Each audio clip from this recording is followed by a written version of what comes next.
I know he does.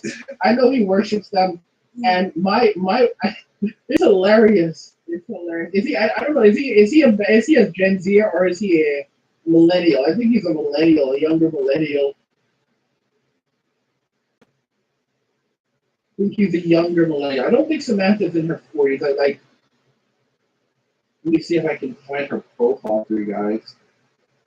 Like, sweet about it up. It's Richard. This is Richard, Review Tech USA, signing off. Oh gosh. You guys remember Review Tech USA before he did his channel and was like, he basically took the nuclear out? Like, don't ever go full Review USA. Don't ever go full Review Tech USA. So, I mean, like, yes, Sam is a real person. This is her profile over here on YouTube. This is her YouTube profile, so I'm assuming that's Sam in the picture right here. I think she's maybe Hispanic. Mexican concerts of the Mexican. But she's a real person. She is a real Muhammad. Yeah, real Muhammad. I let the tongue roll here. Muhammad. Ahí con más canción much. Necesito practicar español mucho más. Mucho tiempo no hablo mucho español. Ay. And the thing is, I can practice with my father and Dominicano. He said Dominican Spanish, and he's warned me about it, but still, I gotta work on my Spanish. Even if I don't use it as often, I've got to work much harder on my Spanish. Because without Spanish, you're kind of like naked in this world. Like, if I ever had kids, like, Spanish is not a second language. Spanish is a primary language. They have to speak Spanish. They have, any kids I have to speak Spanish. These kids, they have to speak Spanish.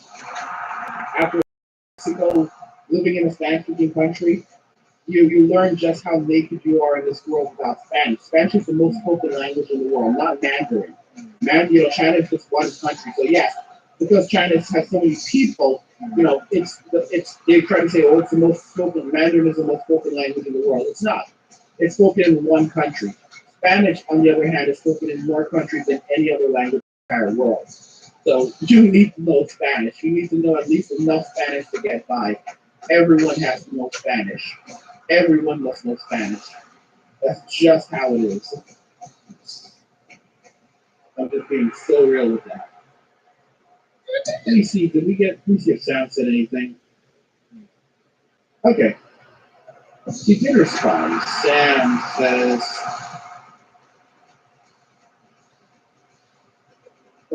Samantha, Majin had said that she was in her 20s, in her 40s, but Sam says that I'm in my early 20s. Oh, so you have your son is going to, you didn't tell me how old your son is, but I guess he's going to be pretty damn young.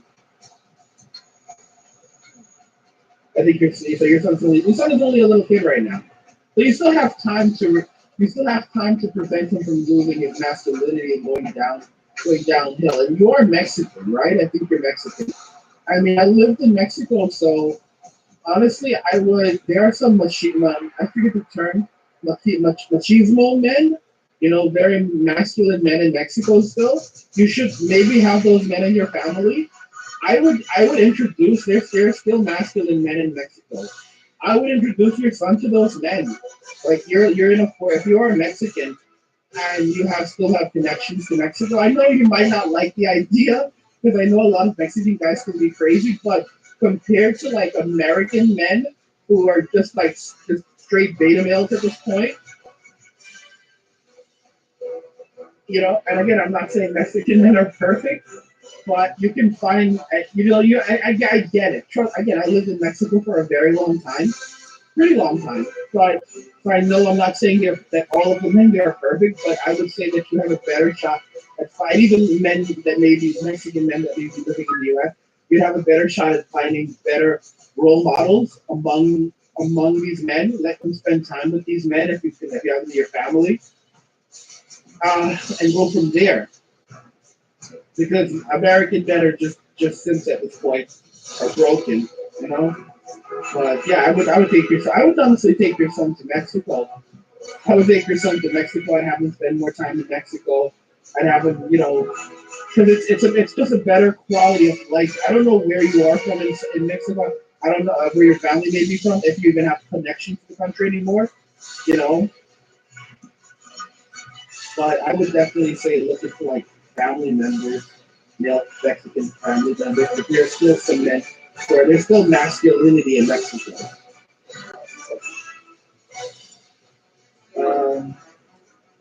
Majin says, "Wow, I'm 33. I'm older than you." I guess you say that to Sam. She's older than her.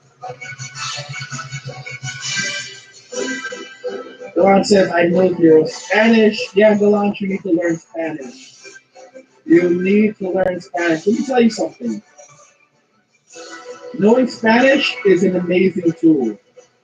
You go to like if you're in a position where you can speak Spanish, and you're like, I'm not saying like you go to prison, you want to be in prison, but you go to prison, you can speak Spanish. It opens up an entirely different world for you. It absolutely does, and people will treat you differently if you can communicate in Spanish. I'm just being honest with you. If you really want to learn Spanish, people will do much more for you and feel much more comfortable with you when you speak Spanish. And you'll be able to say, there's things that you can say in Spanish that you just can't say in English, and vice versa. There are different words that mean different things, It's very important to learn. If you're just chilling at home, get some Rosetta Stone, and I tried Duolingo, Duolingo, just get some Rosetta Stone, Rosetta Stone, and rock with that.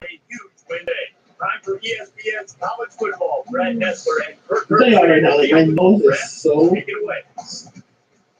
It's like so hard to breathe. Miles from the Indiana-Ohio border. The nose is so damn stuffy.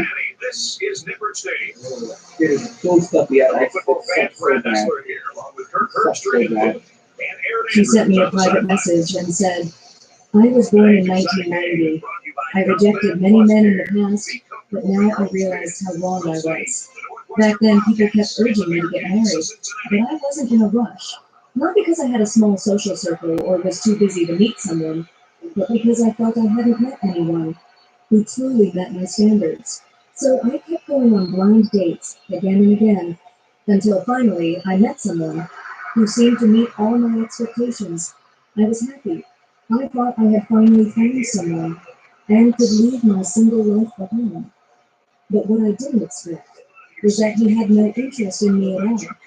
If he had chosen someone clearly better than me, I might have accepted it. But no. He picked someone who was objectively worse than me in most ways, much younger. And that wasn't even the most heartbreaking part. The real pain came afterward, when I looked back and decided to lower my standards.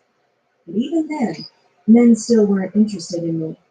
I used to think I was pretty, from a good family, and had no major flaws, other than being a bit older. I thought that with some effort, if I stayed polished and well kept, I could easily find someone suitable. But reality hit harder than I expected.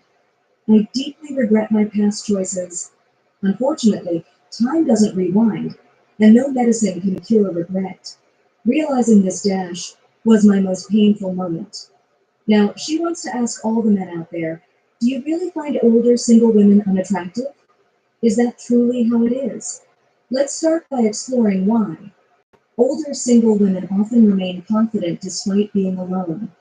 At their core, they believe they still have bargaining chips, a sense of value, which allows them to remain selective. But over time, especially after age 30, these women begin to witness their value rapidly declining. And that realization is far from pleasant. As they age, the admirers and suitors once surrounding them fade away. High-quality older single men often choose younger, easier-going women. So for older single women, age becomes the main reason they remain unmarried. For men, however, the reasons for being single are more varied, and they have far more chances to improve their dating prospects. Women, on the other hand, face the opposite. There are fewer reasons to remain unmarried, but even fewer opportunities to change that status. This is rooted in traditional thinking. Society shows far less tolerance for aging single women. These cultural biases are historical, and they still exist today. Even though society has become slightly more accepting, the stigma remains. For older single women, age becomes a major weakness. In comparison, the flaws of older single men, unattractiveness, poverty, or low education, seem less significant. A wealthy older man, if given the choice, will almost always prefer a young, attractive wife. That preference isn't just about physical desire, but also perceived fertility in younger women, those who say they'll never settle or never lower their standards.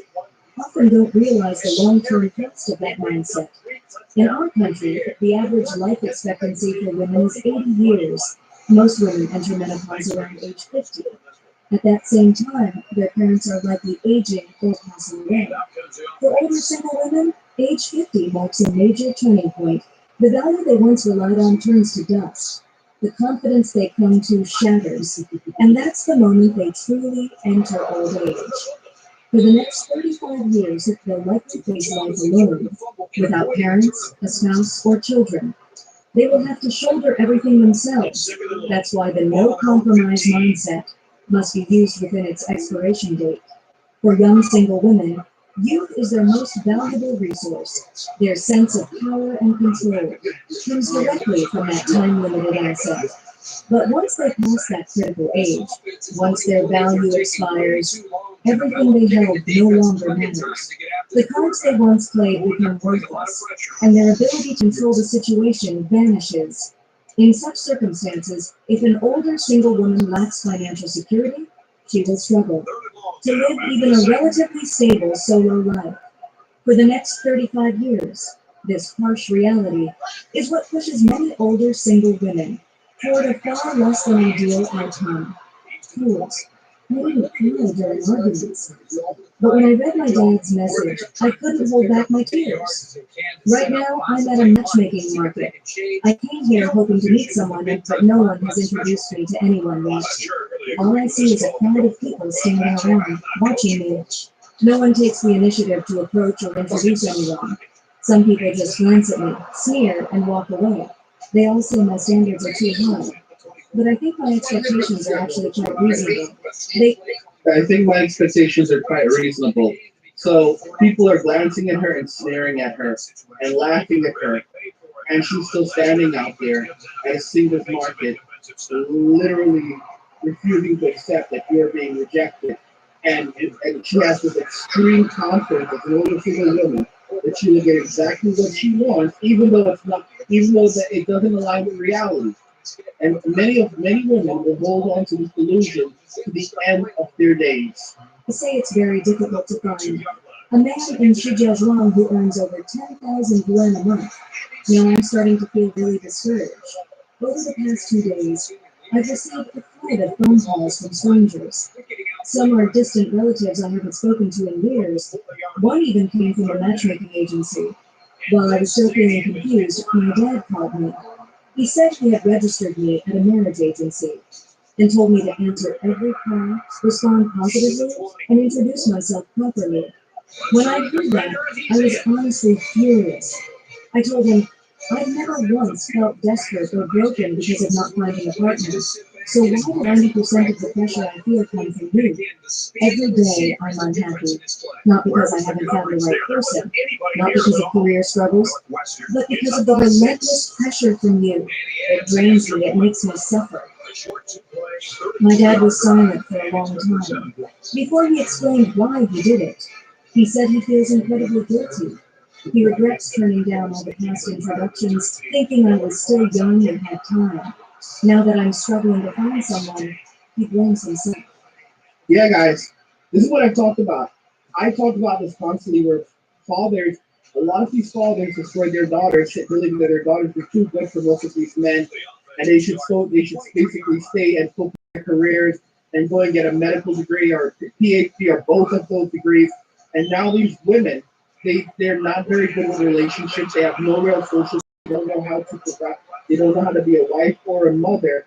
And these fathers who thought that their daughters were so perfect and so special, now they have to face the reality that their daughters, that they're desperate for a son-in-law, saw a man that will take care of their daughter, that will provide for their daughter, that won't, that won't be abusive. And there were so many good men at that point, and they basically chased them all off, acting like they were like their daughter was going to be their wife. And now they're faced with the reality that either they're stressed of having to deal with her all the time, they want her to go live her life so that they can live the remainder of the life that they have, or they're tired of subsidizing her. That's a lot of times what it is. A lot of times is also the issue.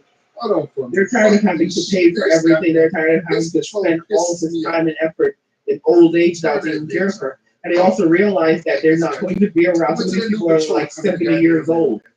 All right, my parents are like 70 years old or pushing 70 or already 70. And it's like many of these fathers are like, if I'm 65 or I'm 70, I may not be here in 10 years. I may not be able to do this in 10 years. I may physically no longer be able to work in 10 years. I can't take care of my daughter. I can't do anything for her. I don't have a lot of years left. I have to rush, right? I have to rush to find her someone, even a farmer, anyone, so that she will have family, she will have something, even if it's not going to be the greatest existence, even if it's going to be borderline poverty. The alternative is that she will have nothing at all. The alternative is that she'll become a spinster. The alternative is that she will have no one. So you have to remember, especially in China where they have the whole one-child policy, many of these people don't have family, they don't have cousins, they don't have anyone. So the family unit is very, very scarce for a lot of these people in China. They may have the community that they grew up in, which is dwindling, but they have no one to rely upon. And as a result, they know their daughters are going to be all alone, and there's not going to be anyone to provide for them, to be there for them. And so now they're feeling desperate. The fathers are more desperate to protect their daughters, and it's hard for them because their daughters are so damn arrogant. But they also played a major role in it because a lot of these men pushed feminism onto their daughters, and now they regret it. And there's nothing they can do about it. You know what? They basically deserve what they're getting right now. I don't feel sorry for these men. He feels deep regret. My father has always cared a lot about saving face. This is the first time I've seen him humble himself and ask others for help finding me a partner. He's also very frugal, but this time, for the first time, he spent thousands of yuan to register me at a matchmaking agency. I know that part of the reason I haven't found a partner is my own fault, but I never imagined it would take such a psychological toll on my father. I feel heartbroken for him. I understand where he's coming from, but I'm also overwhelmed by the constant calls and pressure. Everyone says the same thing. You can't be so selfish. Your parents raised you. That wasn't easy. How could they be at peace, knowing you're still unmarried? They worry about you every day. Their hair has turned gray. Don't you have a conscience? Can't you think about them, even just a little? Even if you don't want to get married, shouldn't you at least try for your parents' sake? I understand my father, but I still can't stand hearing things like, I'm getting old, I can't work anymore, my hair's all white. I'm getting old. Yeah, what did I tell you? I'm getting old. I can't work anymore. My hair is all white. I don't have many years left. I don't have any years left. I told you, these fathers are realizing they don't have many years left. Like these daughters are not listening. They're in such bad shape. They're in terrible shape right now. A lot of them realize they won't be here in 10 years. Forget about 20 years. A lot of these men will not be here in 10 years. Some of them won't be here in 5 years. And they're panicking because their daughters, they don't know what to do with their daughters. Their daughters are hard to deal with. They need to find a man quickly. Many of them are well beyond their reproductive years. Okay, like children are like not even a possibility, or it's becoming extremely unlikely. And it's like people are speaking to these young ladies that are not even young anymore, 35 years old. You're not a young woman anymore, and they can't change because they were spoon-fed feminism growing up. So they were spoon-fed the whole boss babe thing. Their father spoon-fed it to them too. They bought into the whole feminist narrative, and now their daughters have these jobs and these lives, but they're still depending on their parents, and they have no family. They have no family to turn to, no one. There will be no one to watch out for them. No family, no kids, nothing. So guys, women were not designed to live without husbands. And now these are the consequences. Hearing those words makes him feel suffocated and deeply guilty. I don't know what to do to make him stop pressuring me. Why has marriage become a requirement? Why does everyone have to get married, even if it's just for the sake of appearances? Why is marriage no longer about ourselves, but about pleasing our parents' words, pleasing those around us, and avoiding lifelong regret? Will that really lead to a perfect ending? That's what I'm asking myself today. I stopped by the matchmaking corner at One Academy again to check out the gender ratio. Take a look. Women, women, women, women, women. One man, women, women. One man, women, women, women, women. The ratio is approximately one man for every 6 or 7 women. That means there are 6 women looking for a partner for every single man. So there are significantly more women looking for men. Looking for men, there are men looking for women. So there are 6 guys. It's 6 to 1. For every one man looking for a woman, there are 6 women looking for men. And the numbers are only getting worse. That's why you have these dating events where 1,000 women show up and not a single man shows up to a dating event. 1,000 women, or almost 1,000 women show up and not a single man. And women can't comprehend that they are not the prize because they were raised to be the prize, but they will not stop. Can't stop, won't stop. Shout out to Marvel Gaming. Shout out to Marvel Gaming on the Marvel show around. Shout out to Marvel. Good to see you, Marvel. I did shout you out earlier, you and Andy. I did shout you both out earlier in the video. Thank you guys for all your hard work on the channel. But shout out to Marvel Gaming, guys. Give Marvel a round of applause for his hard work on the channel. Keeping content flowing to many of you ungrateful individuals. Lots of people can't afford their rent anymore. Ashley says, how much longer until they build Tent City? Tyrone is getting restless. Jesus. Oh my gosh. Mongo says, glad to see you back on live streaming. Thanks, bro. It's exhausting, man. It's exhausting. Alon says there are 10 communities in the major cities in Australia. US is just behind the 8 ball. Trump did promise us big, beautiful, glorious 10 cities. He did promise us 10 cities. And they're kind of like trying to get rid of FEMA right now. So like they're actually trying to get rid of FEMA and like send it back to the States. So we'll have to see how that's going to play out. That might be a part of it. Like before we start scaling them out. Actually says they got feminism on Ivy Drip. Wow, so you know for a fact you're banging Chad. Actually says all 6 will reject him too. Then they wonder why. Yes, so there's 6 women for every 1 man that are looking for every 1 man looking for women that's there are 6 women. And he says actually says it perfectly. All 6 will reject him too. Exactly. And they don't realize like if that's the reason why now you go to the event and there are 1 men. Samantha says modern women are getting what they fucking deserve. Which he says, bro. 20 to 14. I'll go to thanks, man. Yeah, no problem, bro. Yeah. Women created this next to themselves and they just can't learn from it. Now let's examine the age group. We've got women born in 1990, 1984, 1995, 1991, 1986, 1989, 1987. 1 man born in 1986 and another born in 1997. Another woman born in 1991. Overall, most women here are from the late 1980s and early 1990s. There are quite a few women born in the early 1990s. Quite a few women born in the early 1990s, meaning that pretty much all of these women are now in their mid-30s or even in their 40s, early 40s.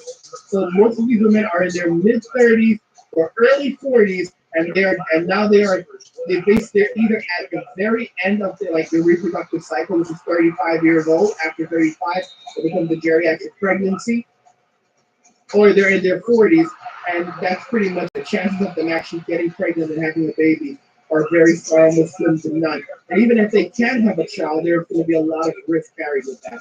And yet they're still out here doing this. But you might wonder, is it easy for women in this age group to find a partner? The answer is no, not at all.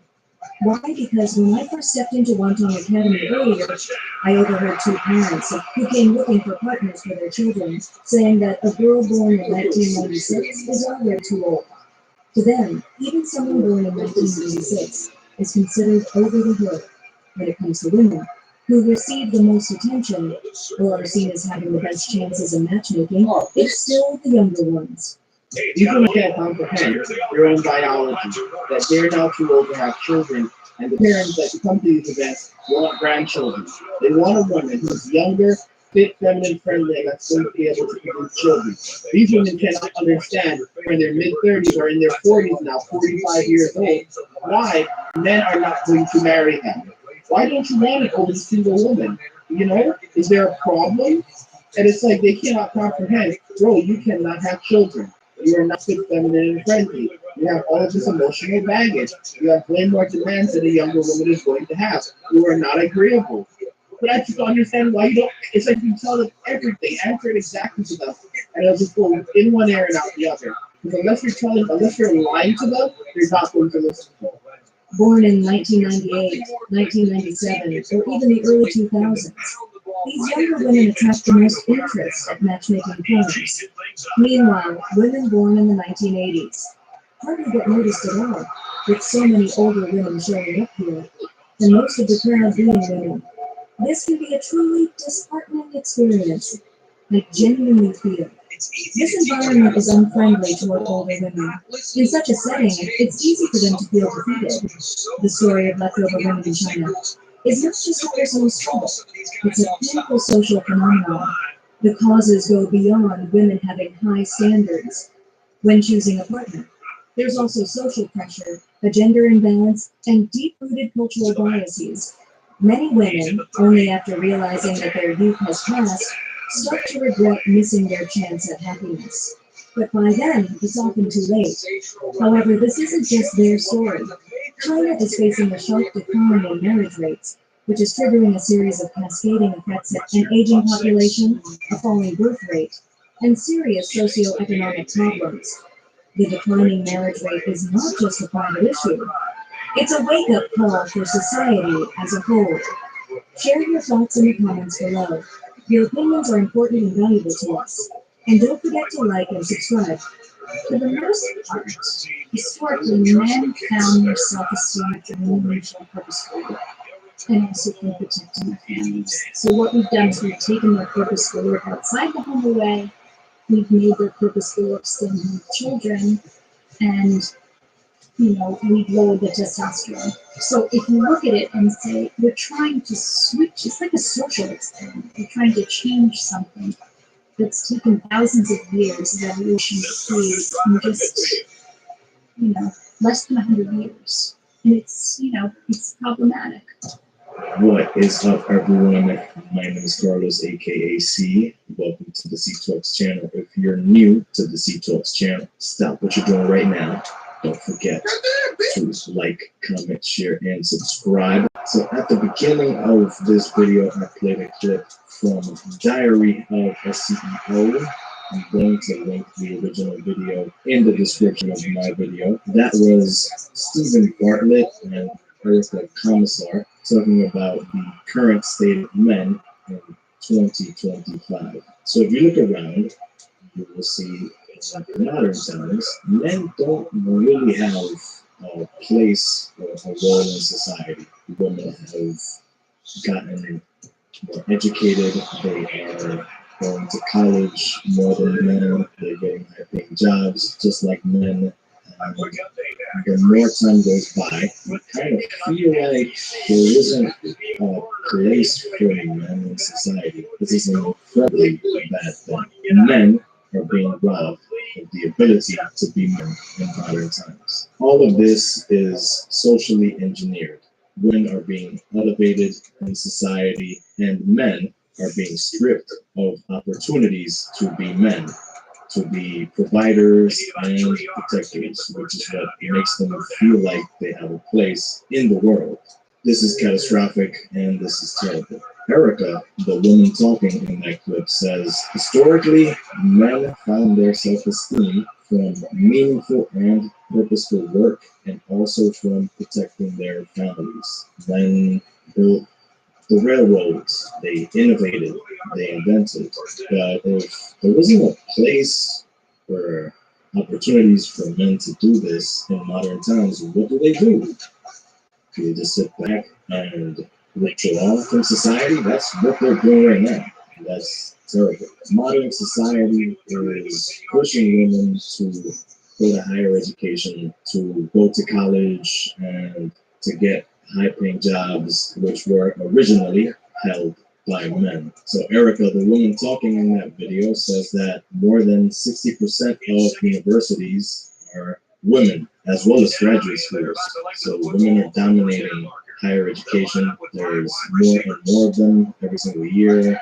To no one's surprise, men are not enrolling as much in college and not getting degrees. So let's look at a statistic that's a little red pilling. Erica says this in the video. Men will marry women at their same educational level or below. Women, on the other hand, will marry men on their same educational level or higher. To nobody's surprise, women are the more choosier sex. They're more selective, they are way pickier than men, and they want men who are as educated as them or more educated. As more women have college degrees and less men do, less men will be able to find partners and marry in the future. This is going to continue to make men feel disenfranchised, angry. It sucks, but that's where we're headed. Studies and polls in recent years show that more and more men are single.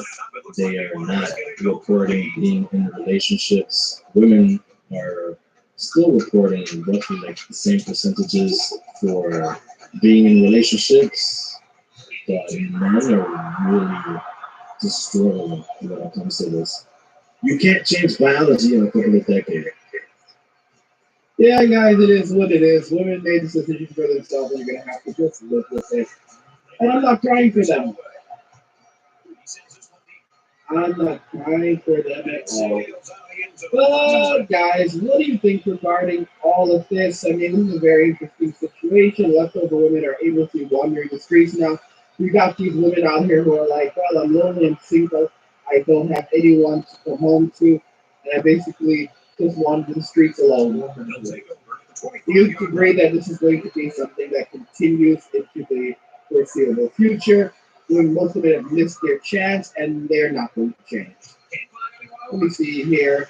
Ashley says they can get they can be physically intimate with the valid objects of their student loan debt.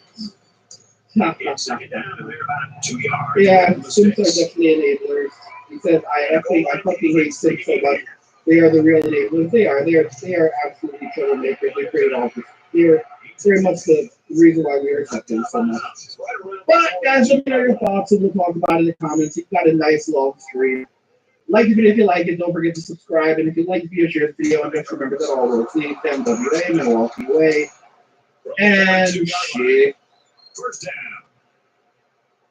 The short yardage defense here. Goes down the kick, and he's got room here. And he's shoved out of bounds at the 24-yard line. That makes it first and 10. Good gain of the pass to the running back. This young man is becoming more and more a part of this passing game. He does a great job of making guys miss after the catch.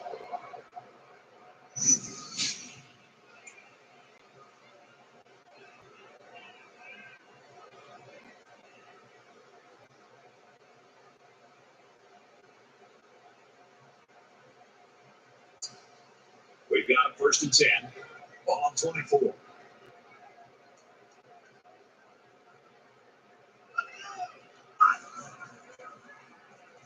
He's scrambled. And now he's got room.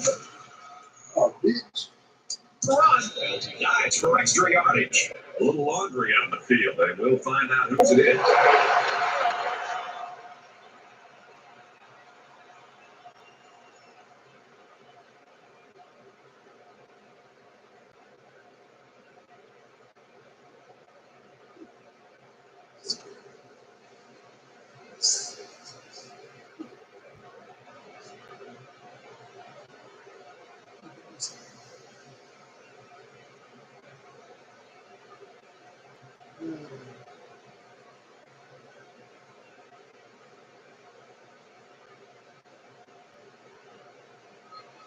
You gotta be careful to avoid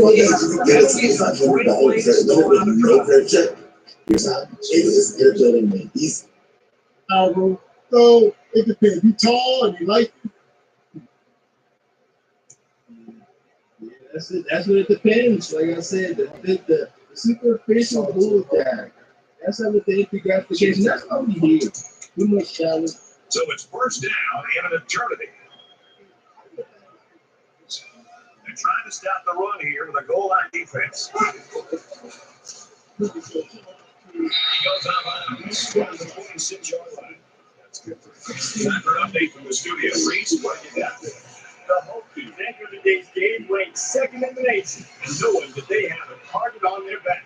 Let's take a look at this one again. At Fort Virginia Tech, they're supposed to take care of business. That's exactly what they're doing. The Hokies lead.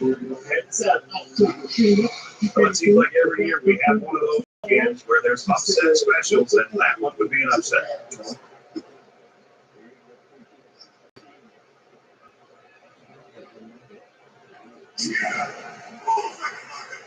Bang, bang, bang, bang, bang, bang. Second down, about 12 yards to go. Ball to the 26-yard line.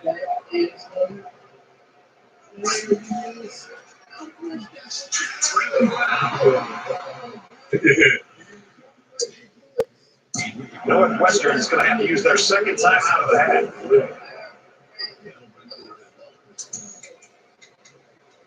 Defense open for another sack here on 3rd and long. They put everyone on the line. This one's going deep to the end zone. Second touchdown. The quarterback knew exactly where to put the pass, and the receiver went out there and made the grab. Good communication there.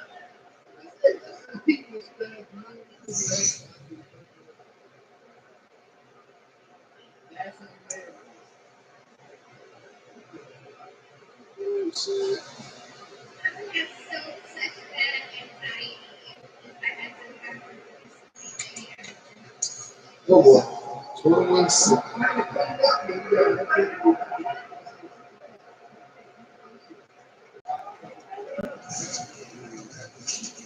And he adds the extra point.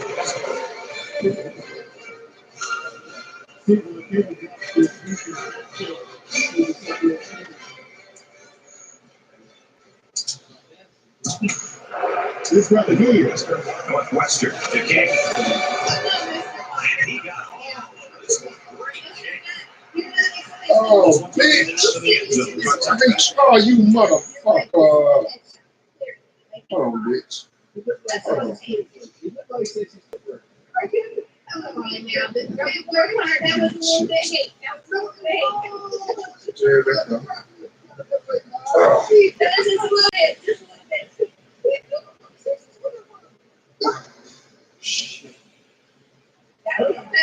He called him a billionaire, boo, and they were together for like, I think 4 years, and then he got with another. So he's straight. He's not hurt.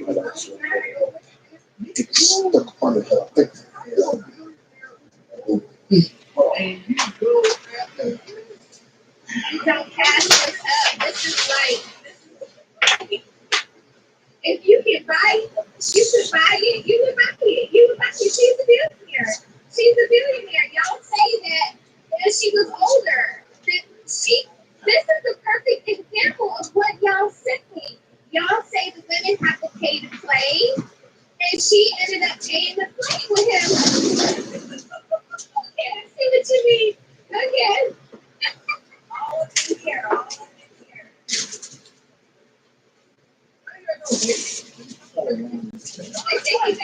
take it back. I apologize to you, sir. I apologize. That was spot on. I've never seen a safety squidward before. Okay. Yeah, unfortunate. All right, all right. Okay, I get that. It's not. Shout out to him, though. Like you said, there's a lot. Taking to a whole new level with G2A.com. Explore a wide variety of gift cards, subscriptions, and in-game currencies. Don't wait. Shop now.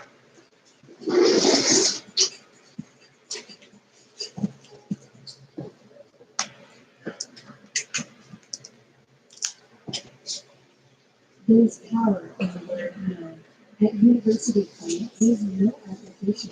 And it's therefore, if your priorities are family, work, and school, in that order, University of Phoenix helps you keep it that way.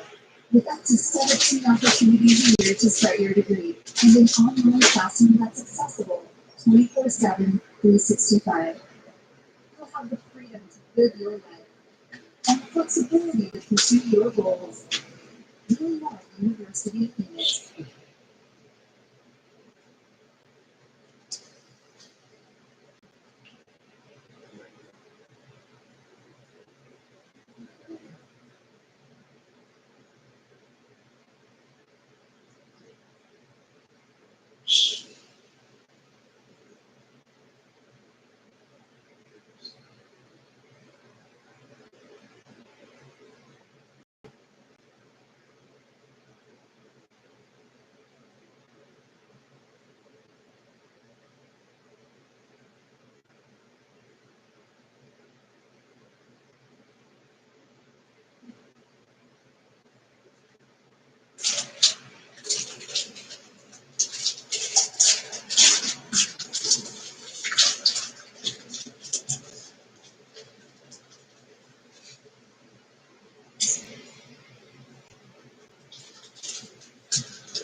In a game that's this close, you can't afford to waste possessions.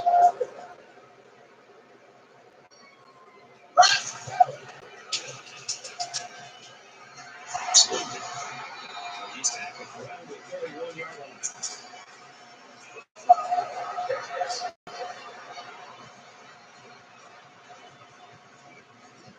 Concentration lapse right there.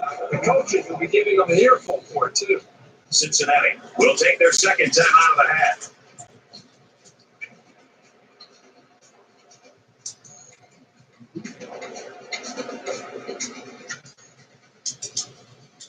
From their own 46-yard line. First down.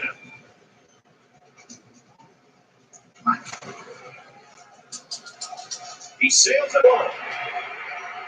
The defender had it and then dropped it.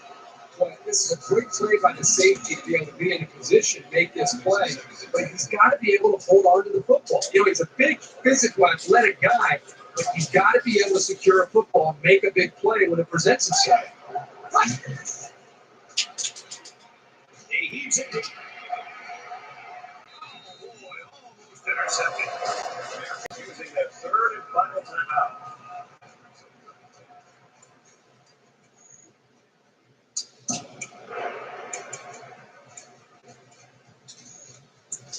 Third down, and they need to get it inside the 44.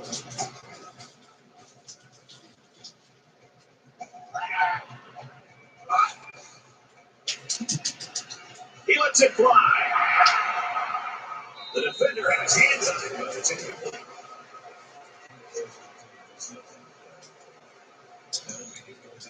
It's fourth down. Looks like they decided to go for it here. So we'll probably get one last heave to the end zone here before halftime. Looks to pass. He launches one for the end zone. He's caught it for the touchdown. This is one of those plays you just sit back and again, the speed of the receiver is the difference in this play. Well, fourth down, it's all over here, but it paid off in a big way right there.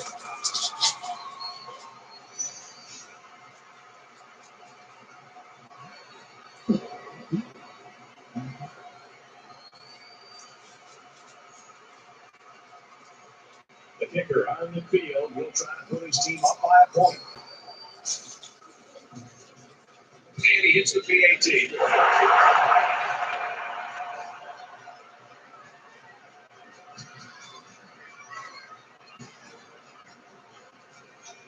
It's halftime here, and we really saw some offensive fireworks in that first half.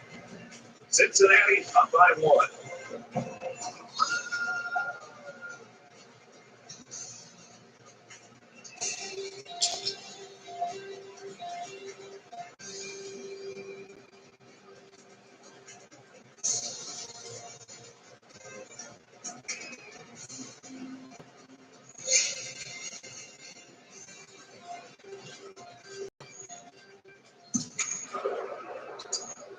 Just an unbelievable point barrage in that first half. And as we get set to kick off here in the third quarter, let's find out which defense can finally slow the pace. Let's talk to Aaron Andrews from the sideline. The first half there was no turnovers, which was pointed out by both coaches. And for Cincinnati, they need to concentrate on limiting the offensive opportunities that created this problem in the first half.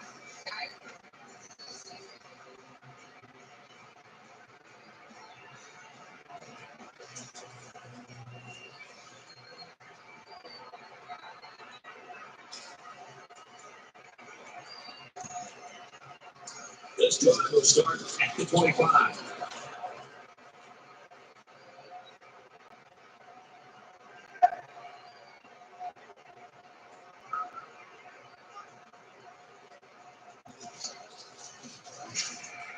Make the stop at the 32-yard line. Picks him up around 7 yards with that catch.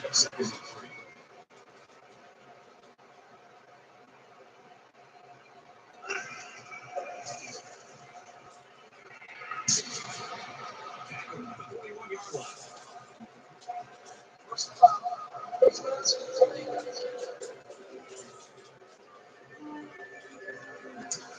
Giving away 3 yards and only making life easier for the guys on the other side of the ball.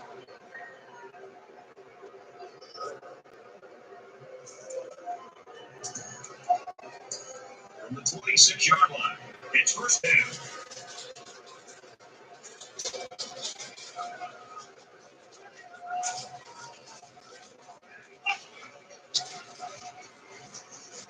Takes it left. Nice run, and he's brought down. That brings up second and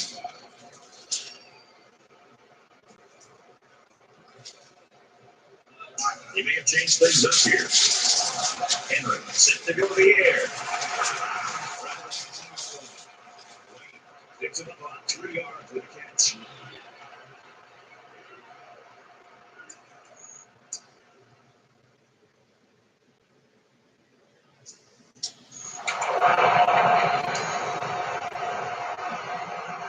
And he might change the play here before the snap.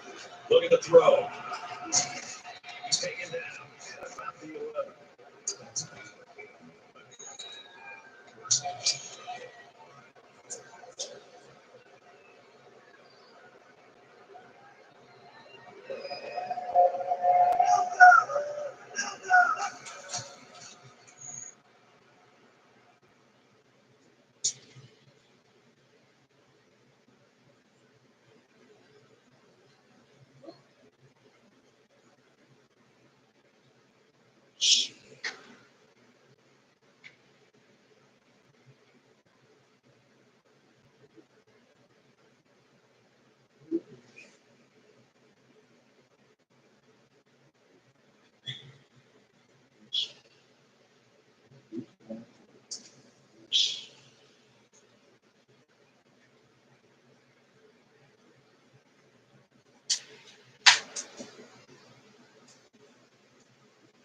First down, look at the throw.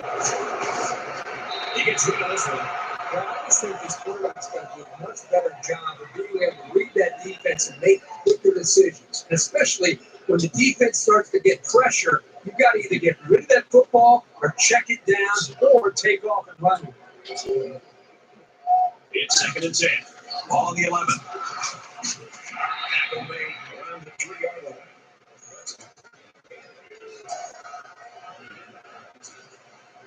That's going to be a factor here on 3rd and short. They're calling it audible. You're an option quarterback. You get used to getting out. Step backs right back up. It's 4th down. They'll line up for the field goal, and this is nothing more than a chip shot. Northwestern is trying to take the lead here. And the field goal is good. And you got to think they're pretty happy with holding the field goal right there.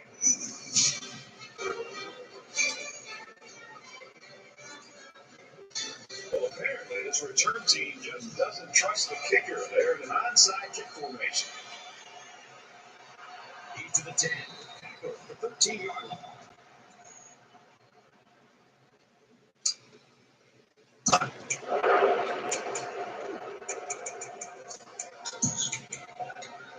They'll start this drive at the 13.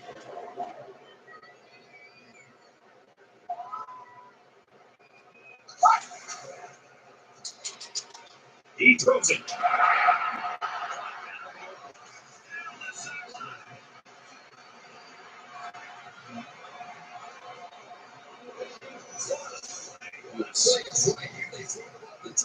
It shows that he's valuable not only as a blocker, but as a receiver as well. Nice catch.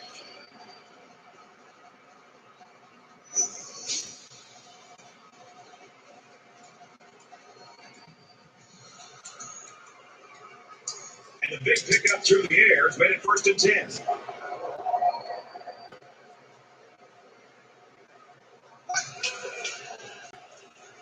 Here's the run. He's at the 30. He's taken down at the 17-yard line.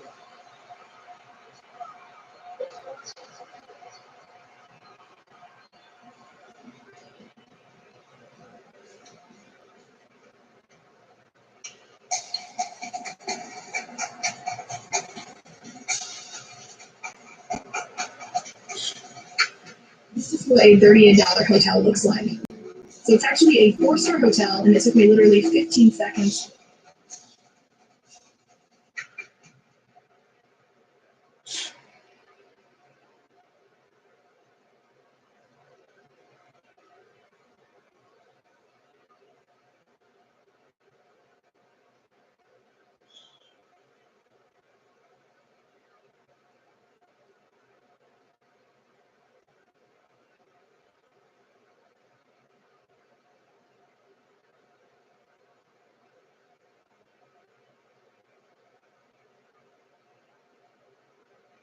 So, you want to go down to Miami, blowed out, brutish, roll the dice, baby. You down there. There you go. So with that big dude, the biggest, the largest, if he in there, you can get in. But if it's Bruno Mars, what you got right there? Y'all taking all the words out of my mouth. Like, you gotta know your lane, and it's good to have a backup, and definitely know a promoter. And I'm gonna say that the young lady who broke it down, and she was like, same club, different night. Like, is this a Thursday, or because if you look out onto the street, it looks pretty empty. Right, so maybe this is like a slow night, and maybe the money that's in the club, maybe you don't fit the money in the club, right? So if it's a millionaire hotel owner who's old and Italian, maybe he's gonna want old girl in the stripes to come into the club. She is definitely his type. Is it Pitbull or I'm not gonna say Bruno Mars, I'm gonna say Neo because he loves Miami. We're gonna say Neo. If it's Neo, probably not. He's probably gonna be like, not anything over a 6 or an 8. Like, if you work with promoters, you hear them say, they'll say, hey, you got any friends a size 8, a size 6, and you'd be like, oh yeah. That's how you end up getting into places free, because you bring the girls that meet the description. So sometimes when it's not you, you can benefit by knowing and hanging out with the girls that are.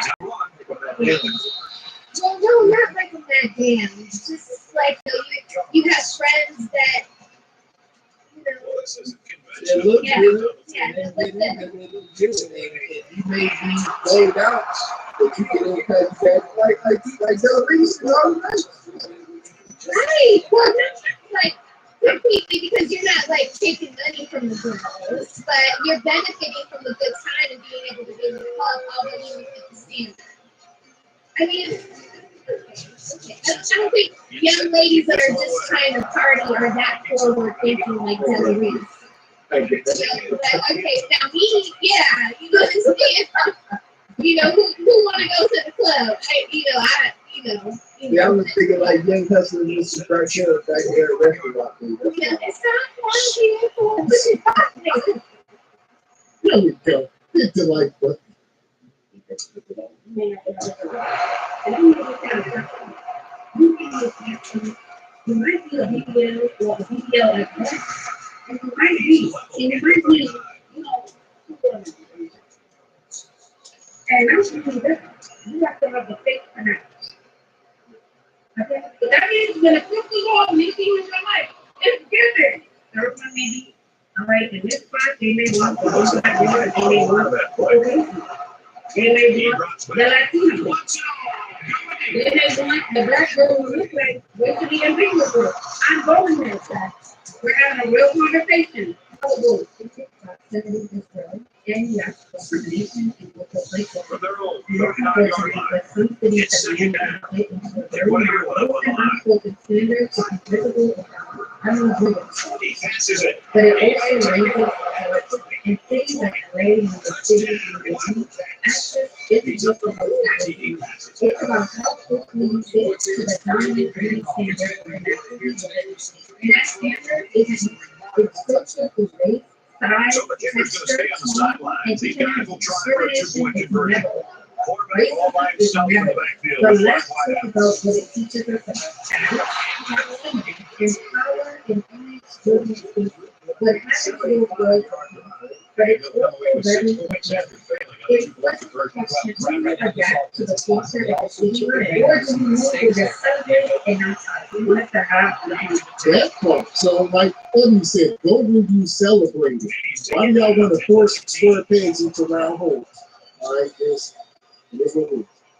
Yeah, especially as a sister, because man, if you are, I mean, there's double standards that really valuable in society. Especially on this topic, I'm up into clubs. Man, that's a hard line they didn't do in the sinking. You an old woman. Then they come as women are there. They tell you they literally tell you this is not your lane. If there was a chance, they would let you in. Yeah, that part, because that works very easily against men, especially melanated men. We got it 1,000 times harder than women when it comes to getting in the club, all right? Because we can be discriminated for almost anything. So where women, the bar is the bar, man. If you're attractive pretty much. So sometimes you got to go look in the mirror, self-reflection. Well, it may hurt in the beginning, huh? But you got to deal with it. Yeah, and in these places like Miami and Vegas, and the promoters, they're on the beaches, they're on the strips, they're passing out flyers and passing out their contact information to get the beautiful women or whoever they want to attract to the club for that night. They're making sure that you get in, but they are approaching you. So if you're not getting approached to go to these clubs, I mean, that's what it is, because all day they're wanting all the beautiful women and the women that they want to be at the club that night. They're making sure that they get in for free, VIP, all that. So if you're not getting walked up to and getting offered to go those places, you can't start a Surprising call right here by and the no coach. This is an top dance funny like situation. Miami and Vegas. That's just what it is. And if you're smart, young ladies, you look up that club and see how many stars it has. Look at those guys and what they're looking like. And you might need This is a great an place to outfit. start the You might need an outfit. They want you to come. And you'll be there and you'll drink, but you might need a dress. You know, What you trying to say? What you trying to say? it's right up the street from the beach. No, because they house you all day on the beach. Look, You trying to say and beat to the guards? no, I'm saying for the young ladies that haven't had this experience yet, you could probably get some funding for a better outfit for that. If that's what you came with, you could probably, say, oh, you gotta watch out for something up there. This club seems really nice and see it has 5 stars. And then they'll come around here and then they're like, oh, you need something to wear? And the defense gets up 20 yards to the You know, penalties And get see, that might work in Mobile, Alabama, or wherever they're from. I don't know what they're from. That don't work in Miami at all. There are 5 wide receivers split out. The quarterback. Not if the promoters are desperate.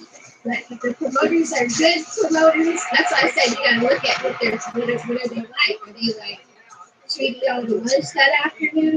Like what are they doing to keep you on the hook to get you at that club later is what I'm saying. Like and for young ladies that want a top tier experience and not something like that in a place like Miami that is competitive, you also gotta keep a big fish on the hook. So if it's a big fish, slow it down a little bit. You know what I mean?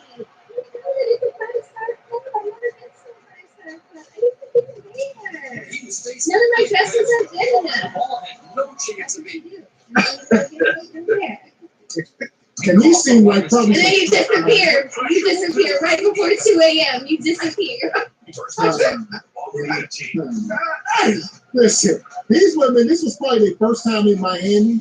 They look like they from out of town, maybe some from Pittsburgh.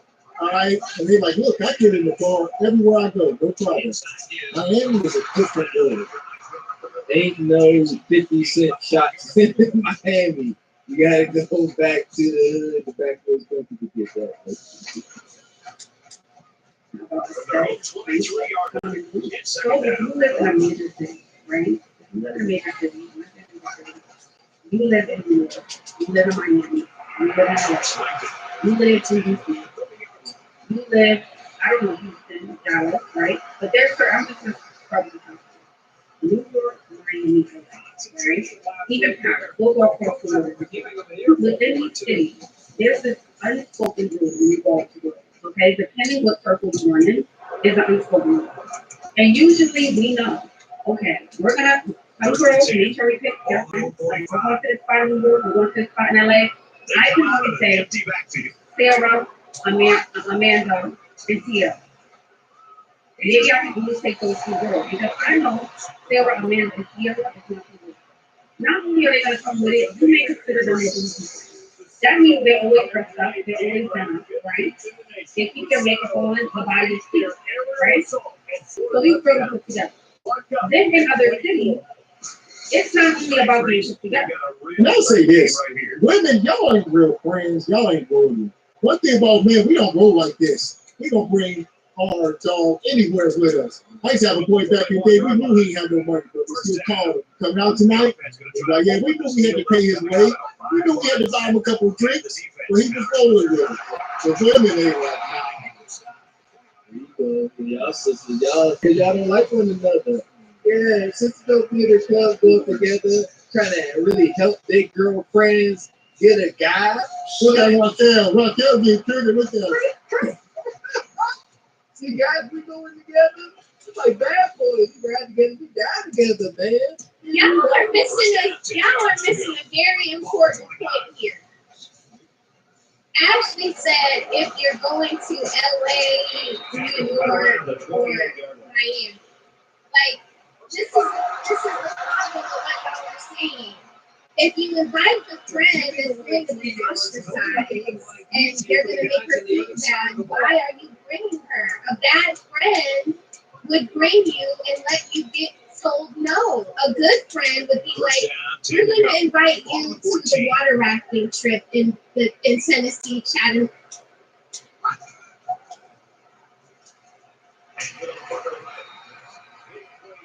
Introducing new ED plus testosterone treatment on campus. This daily dual action pill and condition.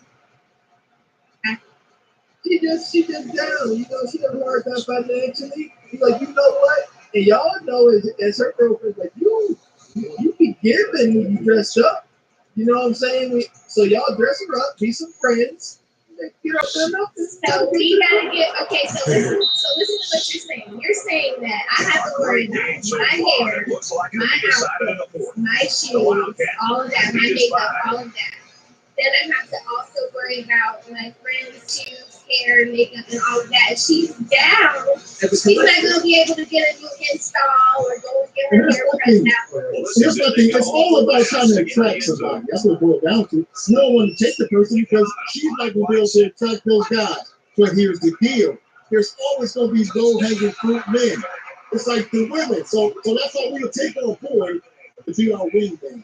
Because there might be a girl in the group that you always going to take on to the team. All right, same thing with women. You want her here. Because there's going to be a guy here hanging with boys. And like, all right, he ain't even going to get one of y'all. But you only got one chance with Michael Jordan or Kevin Garnett or somebody like that. You can't have no low-hanging fruit. You can't have no low-hanging fruit. People been like, hey, y'all can go, but she cannot go. She cannot go. And what do? Do you leave her out there by herself? Like, what do you do? I don't disagree. This is just showing that men are better friends than women. Y'all ain't loyal. We bring to the Chattanooga trip. We just not bringing her to the other trip. Help her out so that my head she can't come. Like, help her out, but you know what? She'll get the gooch. Hey, she'll get the gooch. You gotta. See, I think she better than the gooch. That's why I'm saying. When we go to Chattanooga, you'll find your boo out there on the water rafters with us. But we go out there and we're drinking our beer, doing down Chattahoochee. Like, you'll find your boo there. You'll find him there. But he's not in Miami. He's not there. So what's your take on this, Evan? What you think? I like change on time. I mean, his receivers a chance to make a play and get up here. It's one of those things where, like, you know, I just love it. Give me a second. Yeah, we were talking about, women will leave their friends at home because they're trying to attract other men, but men will bring our friends. Right. And see, when whenever I go on girls' trip now with my girls, like that, everybody has the night to get the group into the club. We all pick a night. So Friday night, okay, and we got to figure it out with the promoters get us in. Everybody has a name. And if you got one that's kind of like the oddball, I don't want to go down to the hood club. I'm trying to get in on open drive. So do you bring her, Ebony, or do you bring her to Chattanooga? Do you send her out of Miami and bring her to Chat? Like, what do you do? What do you do? Because I'm saying don't bring her at all. I'm not hanging out at the hood clubs either. This is beautiful, y'all. What y'all tell her? What do y'all tell her when y'all post pictures to Instagram? She like, y'all didn't invite me. She know the rank.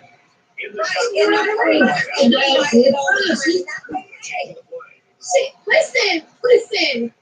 Didn't say to y'all that I know when I'm not the big fish. Like I know when I'm not the big fish. I don't understand what's wrong with that. I know the pecking order. Doing stuff you know,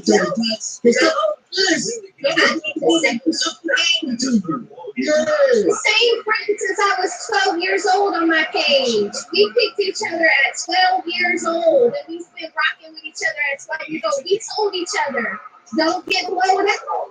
Because this the circle. This the circle right here. If you get blown out, we can get you out the circle. What's wrong with it? Listen, and people call us the Golden Girls, and I'm not that for us. I'm sorry. No, we hold each other accountable. I don't have them kind of friends, but I do know people that do stuff like that, where they will bring the big girl and watch her get ostracized and go snickering and laughing in the background. Now, I don't get down with that. I'm not down with that.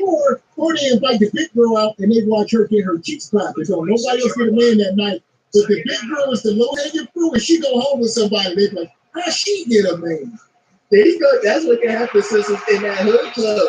This is Rock Hill Road, Ebony Dean out there. You know, this is right there. She is their state family. She go, and y'all two gonna leave empty-handed.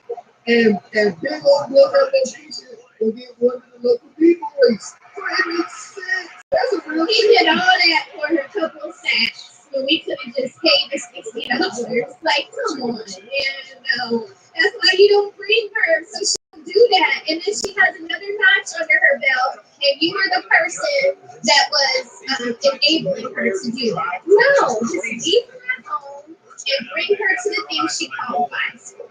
Just like I left out when I don't qualify. And I understand, I'm cool with it. When I see certain things, I'm like, oh, I see why nobody reached out to me. Because I can't, there's certain things I can't do. So, yeah, of course they don't leave me out. But when they need me, they know what they can reach out to me for. You know what I'm saying? And they know I'm going to pull up and I'm going to come through like I'm supposed to every single time. That's what you're supposed to do as a young lady. I like that. You know, Miss Rocket, you can have that perspective saying sometimes I made it like that because you are in a desirable position. See, you like, okay, I can look out, but you like, I feel low. Sometimes I don't fit the mold either. Before I was married, I didn't fit the fit. Remember, I told y'all I was trying to get fit for a long time. Fit was the thing, and if you were skinny, you weren't popping. So I was sitting up here eating Popeyes every day, trying to get fit, and it just never worked. It never worked for me. So I just waited until thin came back in again, and here it is. You know what I mean? So, you know, I have my time where I can sit on the bench and watch everybody from the sideline and cheer them on. You know, like, you know the pecking order. You know it. Come on, y'all. Like, even with men, I see it in the gym. There's a pecking order. Like okay, drag me, it's fine. I don't even know what's going on. Hell, you're right, though. It's just like if you have a very dominant records and all that. You're a good friend, you grew up together and all that. If you can't come to Miami, you can't bring your first Sunday dress down on the side. This is not going to work. So there's certain plans for certain people. There you go. You know what? I was always with that today. I was always the old nigga guy. Hey, motherfucker, going down to Miami. Like this, be aware of things like how many timeouts are how much time is on the clock. That clock, so I can say go. Gets out of that. Constantly have to be We're gonna keep it all the way through. We're gonna hold it.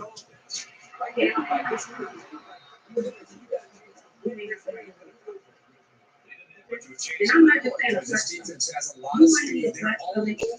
might need a BBL or a BBL as what? And you might be, you know, people are not. A little more than And 2 not minutes to only go in the that, fourth quarter. you have to have the face to match. Okay? The face to match. What that means, when a football ball and this thing on your life, it's given. What it's supposed to get. Cincinnati will take a timeout. The third circle is, To get back in this game. I'm going there, Chad. So hold your horses. I'm just going to. The third one is, And the check was on Ashley, right? So she keep doing all this. The sisterhood gonna clap back at some Take it point. down. Around the 27. Right. So, see, we look at the representative. Come on, sister. Here we go. Team fit doesn't really do anything. Like, I think that's why people are obsessed with weight loss, because they think that when they lose weight, they're going to be a better person. Or like, that they're going to be accepted by other people. And it's like, first of all, if people don't accept you the way that you are, that's about not you. And if you are trash when you're fat, you're going to be trash when you're thin. If you're trash, you know what I mean? It's like, your body size has nothing to do with who you are as a person. So I just don't think that like being fit and that like makes you better. I'm gonna stop you for a minute. We don't have this discussion many times. We are not God on earth. So we are not speaking from God's position. You are one of God's children. He will love you. This is the dating market. You can't sit here and try to move the goal line. Men like what they like. You know what I mean? It is what it is. There you go. Here's the thing. You cannot, nobody can afford to come up on the internet talking about what people like and don't like, and you don't fit the description of what anybody likes. See what I'm saying? Because you hurt.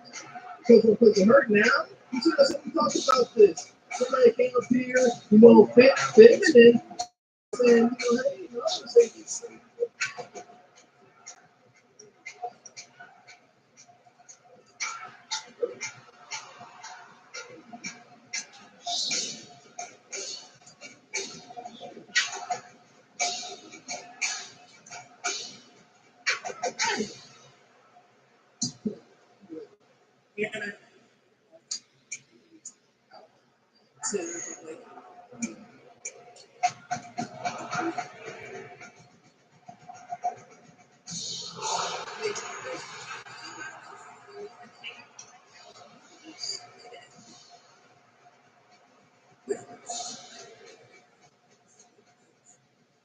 exactly. It's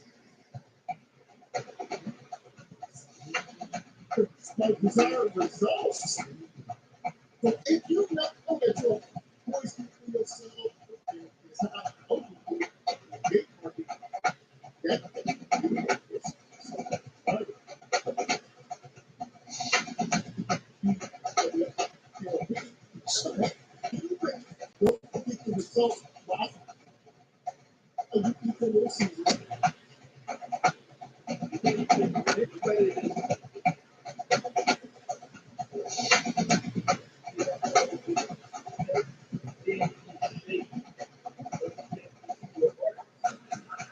Always a dream for fans to find a way to make their way into one of the oldest venues in all of college football. Nippert Stadium in Cincinnati, Ohio, the site for today's showdown. Let's go wrap it up here at the studio, but we'll be here to keep you up to date on everything else going on in college football throughout our games. I'm ESPN College Football, Brad Nessler and Kirk Street on the ball. On the banks of the Ohio River in Cincinnati, we're here at Nippert Stadium. Hello, everyone. I'm Brad Nessler, and beside me in the booth is Kirk Street. Aaron Andrews is also with us. She'll be reporting from the sidelines. Welcome to another game of NCAA football. We're brought to you by Coke Zero. Real Coke taste, 0 calories. Enjoy everything. Today's game between the Northwestern Wildcats and the Bearcats of Cincinnati.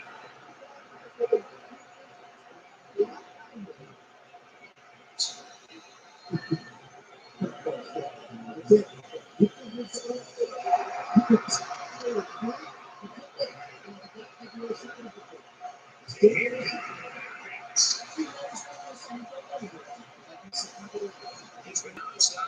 ain't get it so far in the season, and we hope to continue that as the season goes on.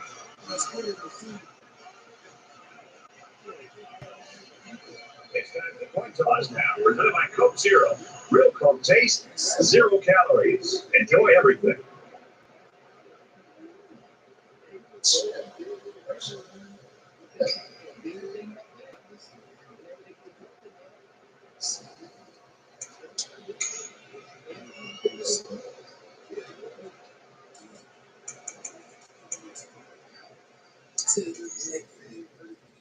I mean, I'm gonna eat my Little Caesars and take a shit.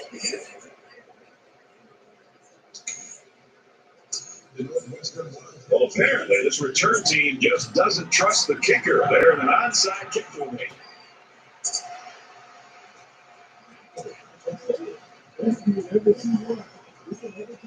Let's get the latest now. Chris Davis. The Tigers will rank 18. If that pace plan, they'll be lucky to be ranked at all next week. The upset is complete. And for Carrington, a terrific day. More than 300 yards passed. The Wildcats get the W, 31-21. You can never overlook any team, any week in college football. Wow.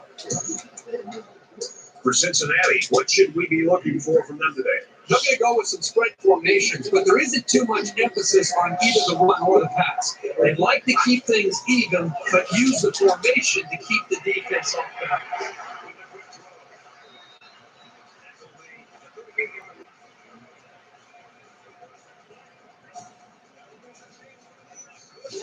It's that time. Here they do a nice job of getting the ball out to the speedy receiver. He shows you that he not only can turn the jets, but he's got pretty decent hands as well.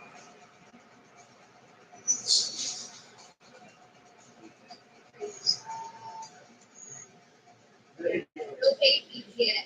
No babies yet.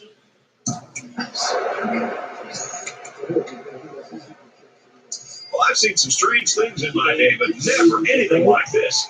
The kicker's on the field. And he missed it inside. For a second there, I thought it might hook back, but it just kept slicing to the right. That's a tough break. They'll start at the 38. Oh, I'm putting the stuff this morning. Fuck this shit. We even get rid of points out here.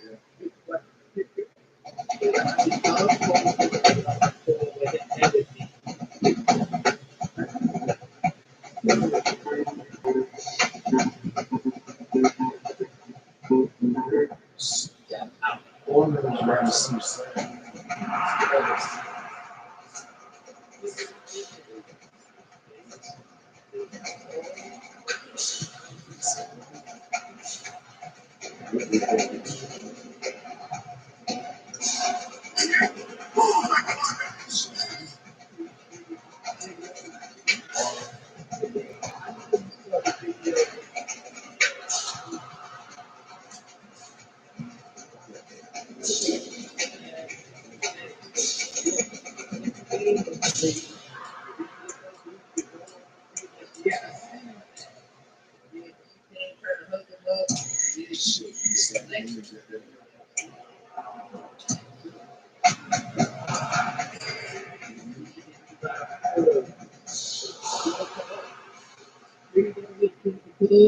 Take your money this way.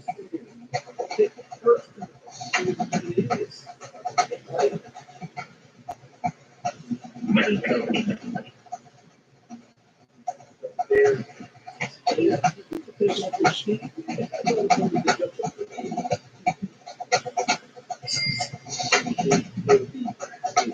Then breaking them for a whole line of protect keep your feet from the women.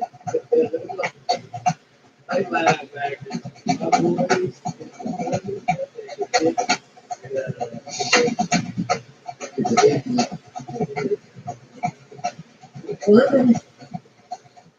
No, like you said. In the Queen City of Cincinnati, the Bearcats will be the home field advantage to their advantage and score a huge win today.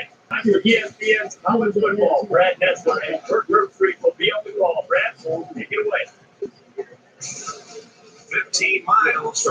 Indiana-Ohio border in the great city of Cincinnati. This is Nippert Stadium. Hi, everybody. I'm Brad Nessler, and I'm joined by the former quarterback, Kirk Herbstreit. And we'll also hear from Aaron Andrews in a bit. Today's exciting game is brought to you by DoveMan Plus Care. Be comfortable in your own skin. We'll see the Northwestern Wildcats and the Bearcats of Cincinnati.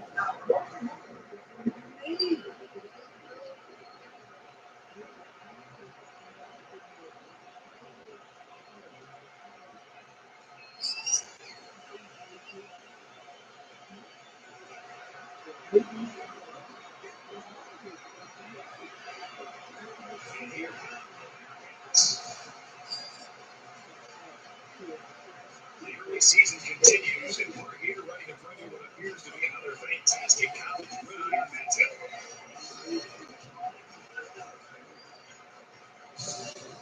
Kickoff just ahead. The crew will take you down for the coin toss. We'd like to take this moment to let you know this game is brought to you by DoveMan Plus Care. Be comfortable in your own skin.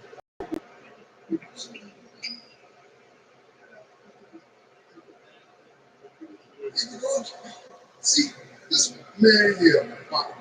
Nah. We can win this motherfucker. Fuck this shit.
That's what they asked you for. That's what they asked you.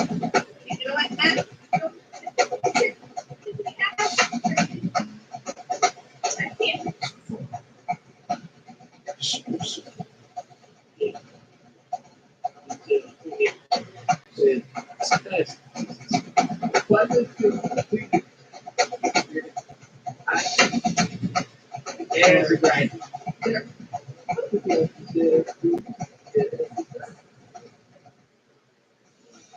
Getting a live peek at a couple of ranked teams just about set to square off. That's going to do it here in the studio, but don't worry, we'll be keeping your finger on the pulse of everything that's going on everywhere else across the country.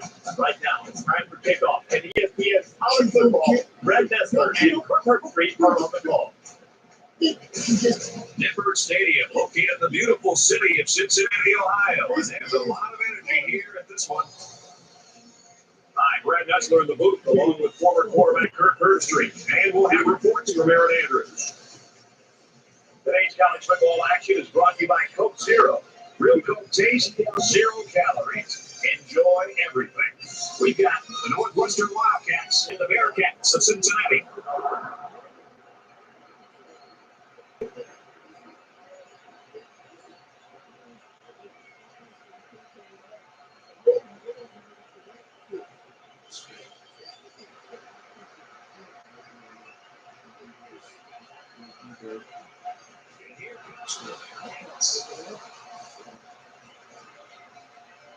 We're ready to bring you what should be one intense football game. To make sense, but the last night, the Dolphin was looking for the highly messy, the same to the favorite music. Zero. The details of the black passengers finding remains have been revealed by the wife unknown of the father-son duo. Wade in the water, wade in the water, diving, wade in the water. I'm just gonna trouble the water. You better wade in the water.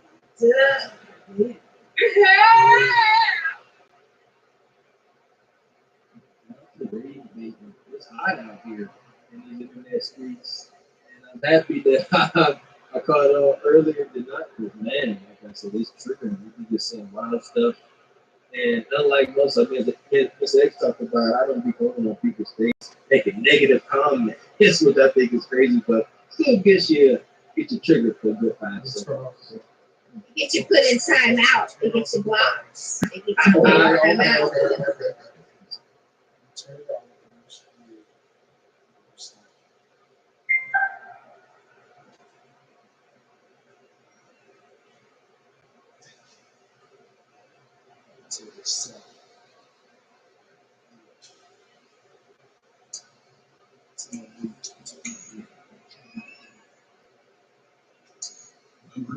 Well, I guess they're not going to sneak anything by the return team. They're looking for an outside kick. It's going to the 17-yard line. Let's go to the studio for this Reese Davis update. The Tigers will rank 18. After that case win, they'll be lucky to be ranked at all next week. Did not think it was possible. A major upset today.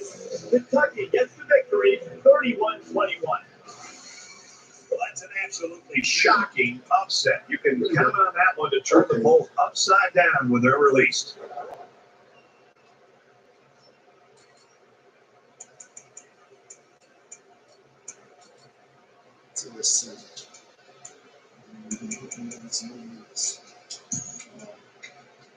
The quarterback brings his troops out onto the field for the first drive of the game.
It's first down and 10 now after picking up some great yardage through the air.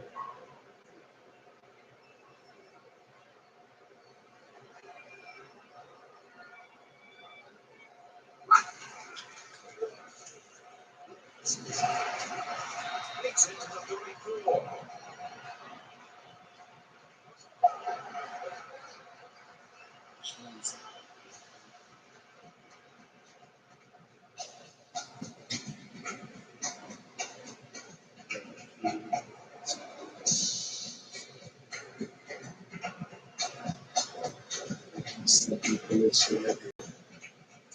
Concentration laps right there. The coaches will be giving them an earful for it, too.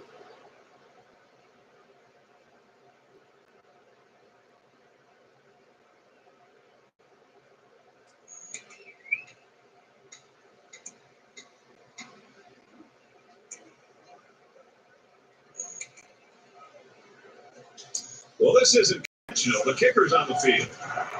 Kicks away.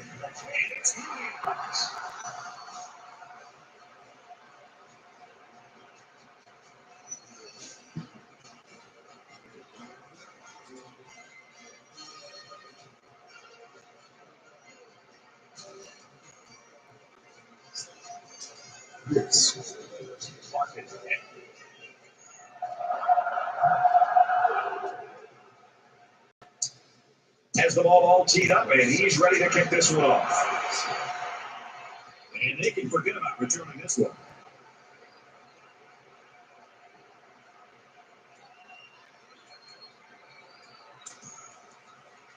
They'll set up shot at the 25-yard line.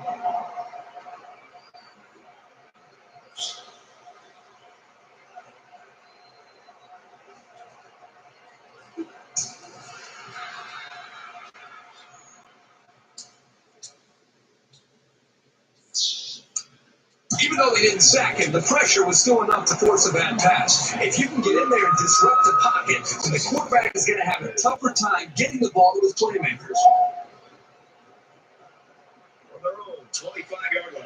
Second down.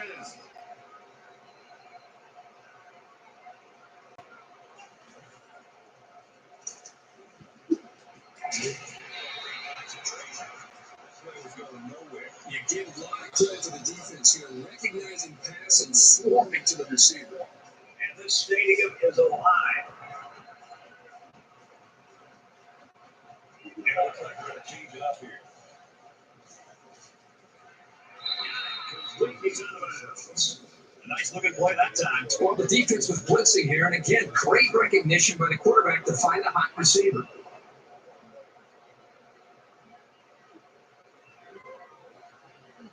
Possibly changing the play here prior to the snap. Hendrick drops the throw. There's a strike. He lost the ball. It's the safety. You never know what kind of effect this can have. And you can be sure that they're going to get it.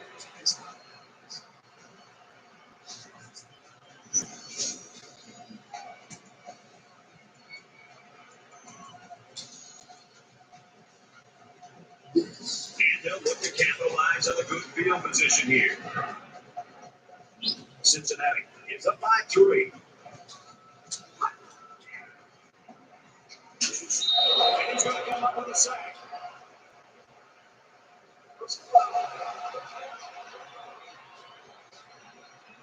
So the offense will move a little bit closer to that penalty.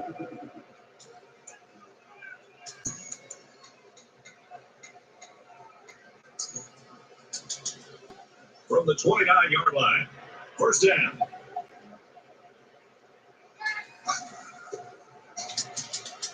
This one's going deep to the end zone. You don't want to just go back there and put blind faith in your throws. You need a little bit more time to evaluate the coverage before you release the football. Second down and 10 to go. Ball on the 29.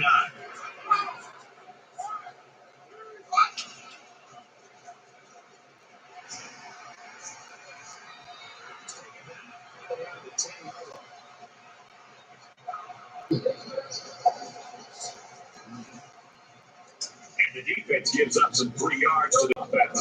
You know, penalties can ruin a team's chances to win if they commit too many. First down. And they come to the line with a first and goal. They'll spread the field here. Let's see what the defense does with a 5-wide outlook. Touchdown, Cincinnati. This back made that touchdown look easy.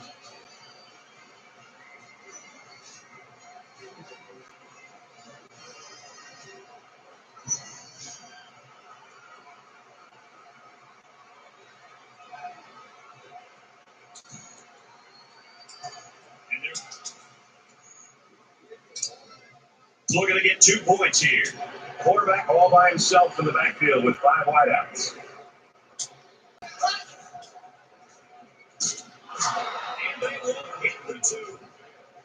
A short 2-play, 9-yard drive, but they just get 6 points after failing to convert for 2. So the score now is 9-0. Everyone's all lined up and ready for the kickoff. And this is just a booming kick. And it sails out of the end zone for a touchback.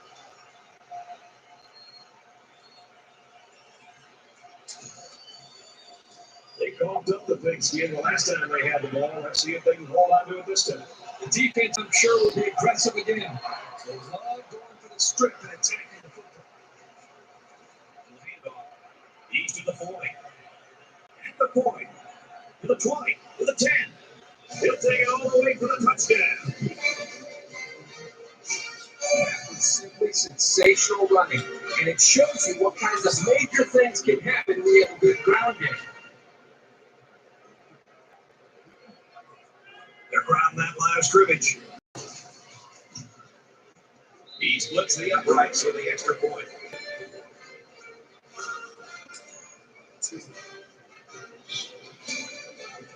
They get ready to kick this one off, and the return team looking for the onside. He did all of that one. He's to the 10. Oh, he got nailed on that one.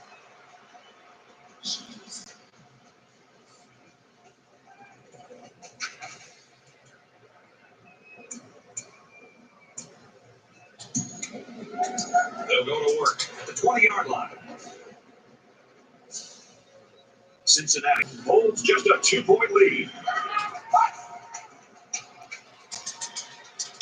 Going deep, lays it out there. 17-yard line. That's just a great call by the coordinator there, going to the air on first down.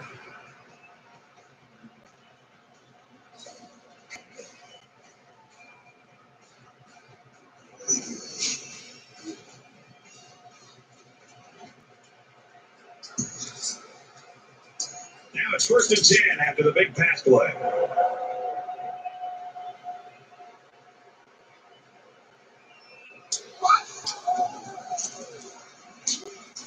Gets out to the gets 8 yards on the play.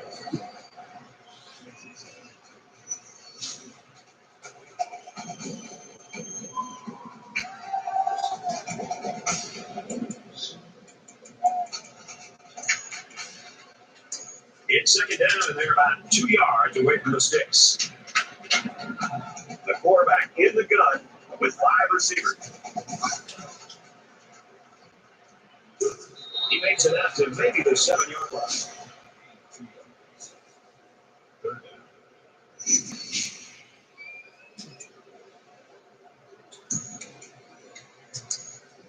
So it's 3rd down, and they're just inches away from picking up the 1st down. In the shotgun and 5 wide out. Gets the ball. The offense here picks up the 1st down by running the football. And I really think they gave the quarterback there an option at the line of scrimmage to run, throw, and pass, depending on what he saw from the defense. The defense that time looked to be out of position. I think they were anticipating a pass. Quarterback recognized that, made the check the line, and they were able to run the football for a 1st down.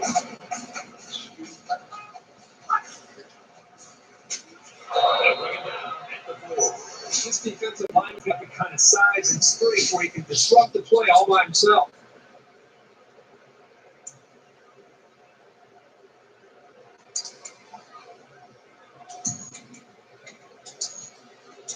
That brings up a 2nd and goal. Ball on the 4. Cincinnati with a 2-point advantage.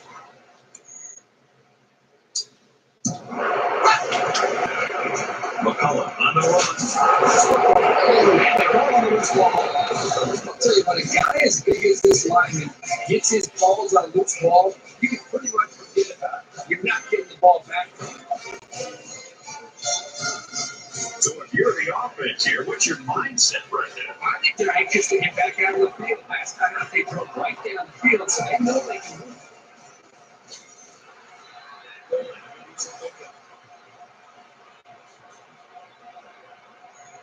Yo, what's up, King? Short yardage defense here. With the screen, leave a sub. That could be a check with me right there. And he holds it in. He's to the 20. And he's taken down at the 34-yard line. The tight end picks up a lot of yardage on that one. The big guy isn't the fast. Just out there, but he sure is a load to bring down.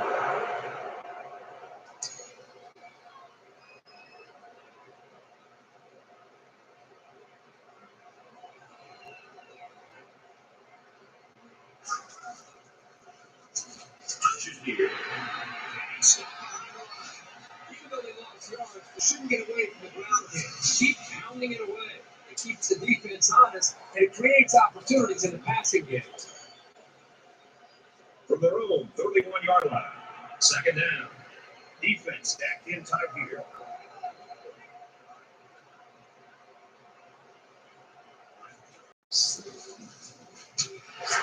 Makes it out to make it a 33-yard line.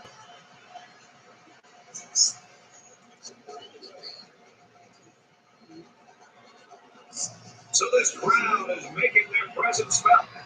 Trying to confuse the defense here with the audible.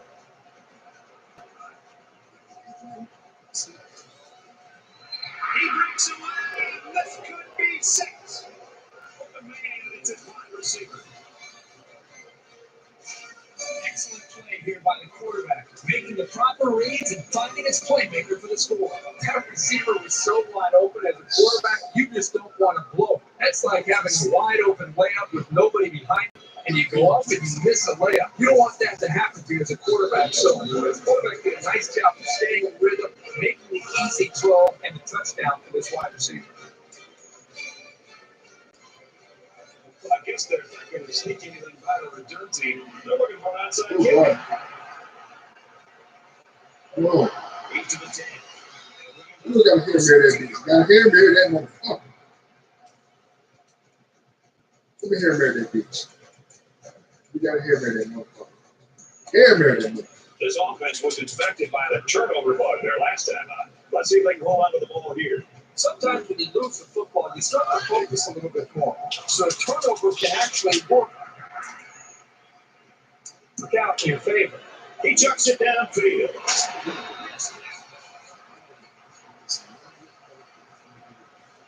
Quick update there. Here's Reese. Action at Bowling Green. And for Virginia Tech, is struggling to finish one of its games. All 1-7. 14-9 game here, Reese. From their own 17-yard line. It's second down.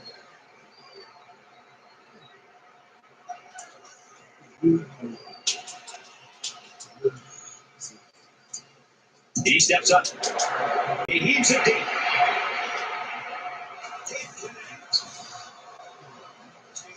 Shaping up to be a good one as we head to the second quarter. Northwestern's lead is 5.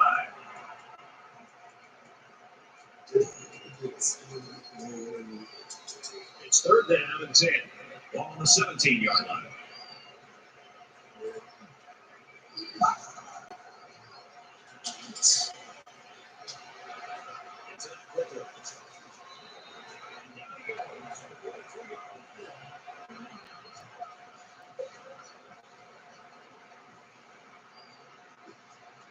Giving only 3 yards and only making life easier for the guys on the other side of the ball.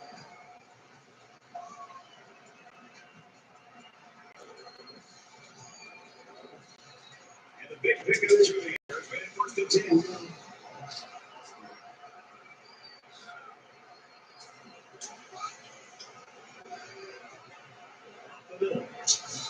Down to the 26-yard line.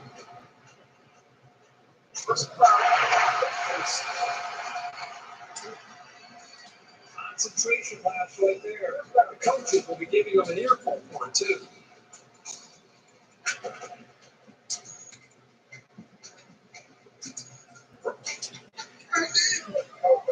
From the 13-yard line, it's first down. They're in the red zone after coughing up the ball on their last trip down here.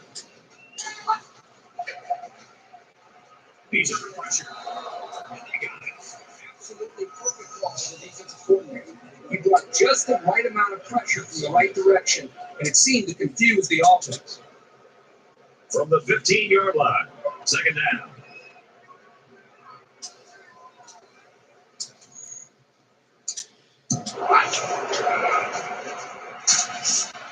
And he's tackled at about the 7-yard line.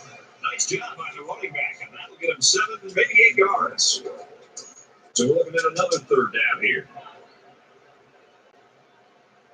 Empty backfield, quarterback in the gun, 5 wide receivers. Once again, that's the second rushing touchdown of the game. This is a defensive coordinator's first name.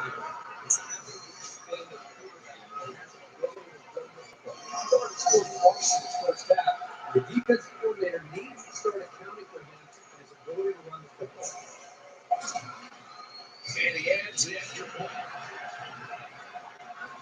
Let's throw out the Reese now for 3 yards. The Badgers take the field in this game ranked number 6. The Cougars strike through the air, getting it to the end zone for a touchdown. Wisconsin lead 20-14. Thanks, Reese. Tight game here, 16-14. Johnson Larkin gets set to kick this one away. Sends it sailing downfield. And they can forget about returning this one.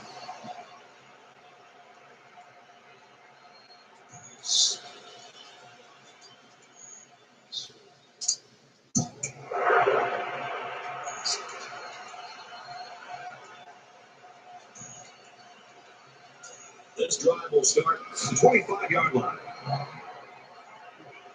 Gotta be careful with pass play with this defense.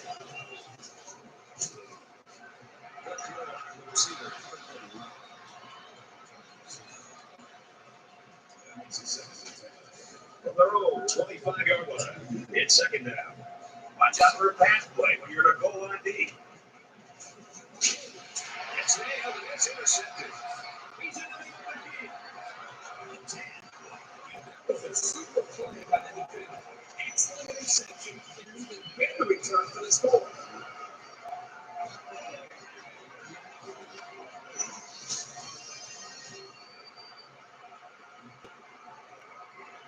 A lot of concern from his teammates for the guy down in the field.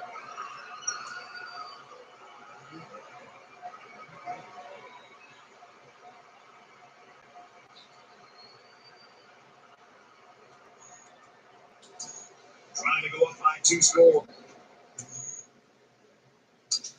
As they line up for the extra point. And he hits the PAT.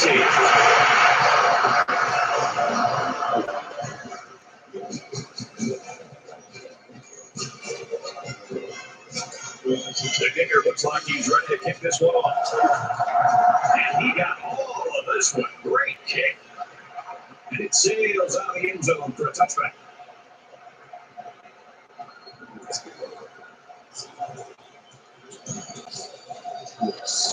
Let's see how the defense responds now, coming off that big play just a moment ago. This quarterback needs to be a little bit more careful because this defense is excellent on capitalizing off the mistakes. The 50, and they make the stop at the 45.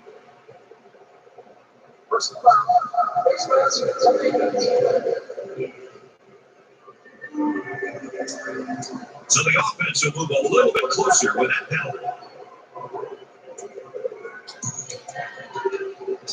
Let's see now how the defense responds to giving up the gain on the run. They're trying to stop the run here with a goal line defense. He's got that touchdown. What a strike for the score. And he did a nice job of looking off his defenders.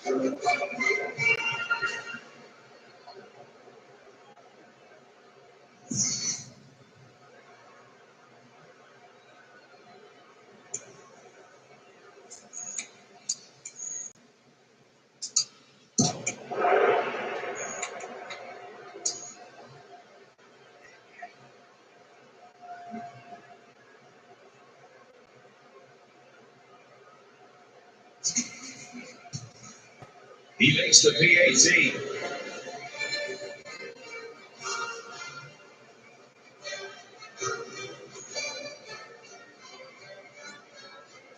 Now let's go down to our sideline reporter, Aaron Andrews. She's got an injury update. Thanks, guys. He was moving on the sidelines and favoring his knee. He took that injury as a true serious. He's headed back to the locker room, and I've been told he is done for the game. Thanks for the report, Ian. It'll be interesting now to see how this team adjusts with him out the rest of the game.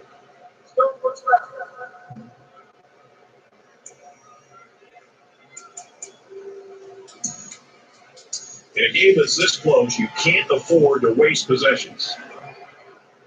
Cincinnati is up 2. Going deep.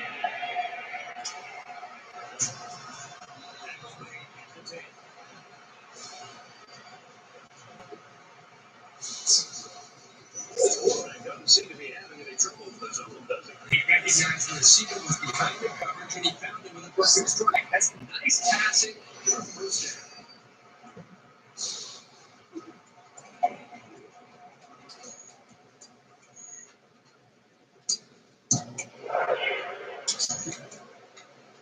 So the big gain resulting from the pass play leaves us with a 1st and 10.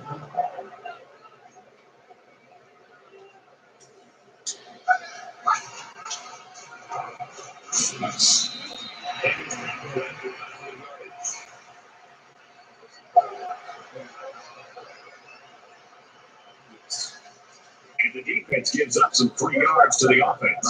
You know, penalties can ruin a team's chances to win if they commit too many. First down, and they've got their eyes on that goal line.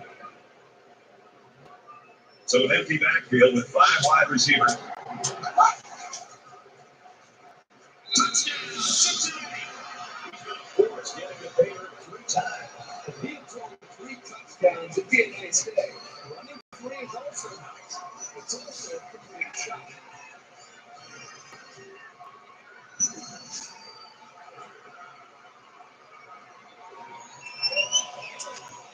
Here's the extra point that'll make it a two-score game. And he taps out the extra point. Quick two-player, 63-yard drive. And we'll come away with 7 points. The score now, 30-21. Everyone's all lined up and ready for the kickoff. He really got a hold of that kick. And they can forget about returning this one.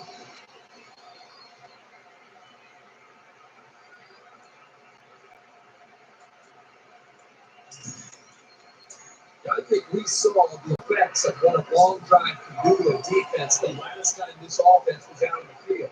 They took that football and drove the length of the field to put points up on the board. And I think it really started to affect not only just the psyche of this defense, but maybe even the conditioning. They started to get a little bit fatigued. They'll spread the field here. Let's see what the defense does with a 5-wide outlook.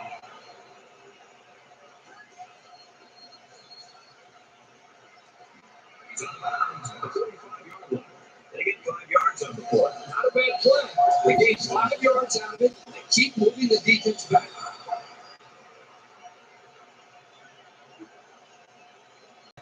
They're calling it audible. He airs it out.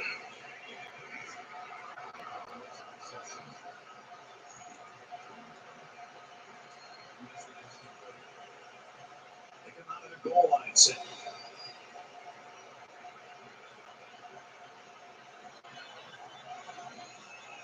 And it looks like they're going to change it up here. And Matt carries and he will score. So he punches it into the end zone second time today. This young man is no stranger in the end zone. That's 2 rushing scores for him today. And you have to love the way he's been running the ball all game.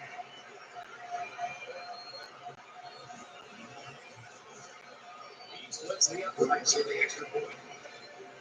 Time for an update from the studio. Reese, what did you got? Check out what's going on in Boulder and for Georgia. They're sleepwalking through this thing.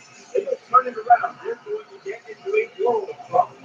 Colorado's on top, 10-7. Here's 30-28.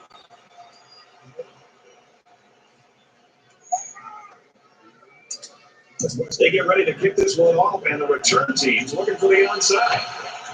And this is just a moving kick.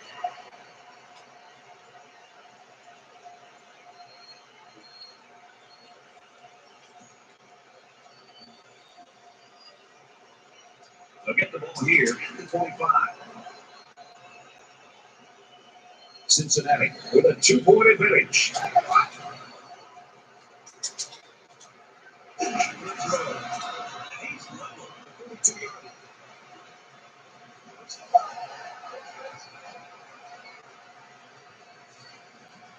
They're giving away 3 yards and only making life easier for the guys on the other side of the ball.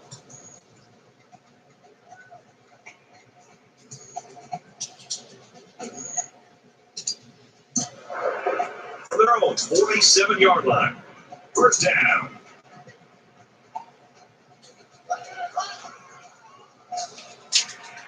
He wants it all.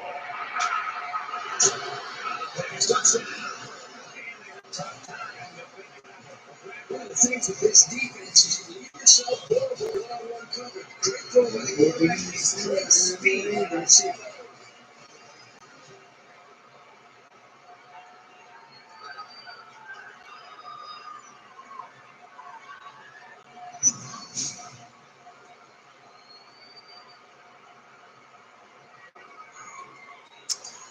Big extra point here. It'll put him up by 2 scores. And he converts the extra point.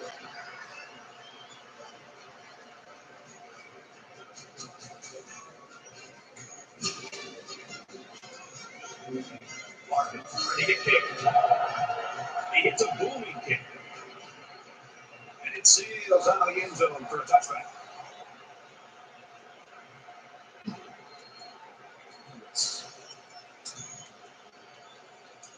2 minutes before halftime.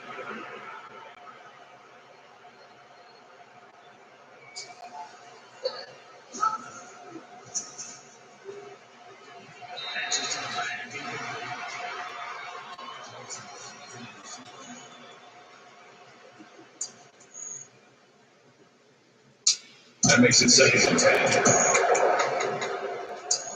From their own 25-yard line. 2nd down.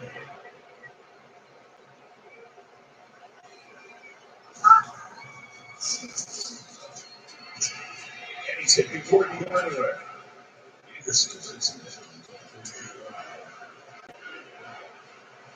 Third down and short, and the stadium is rocking right now.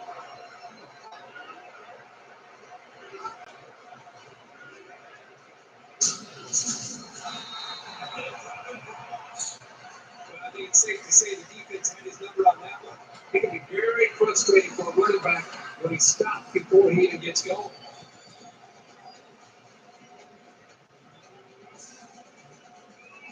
They've got 10 guys up there coming after the kick.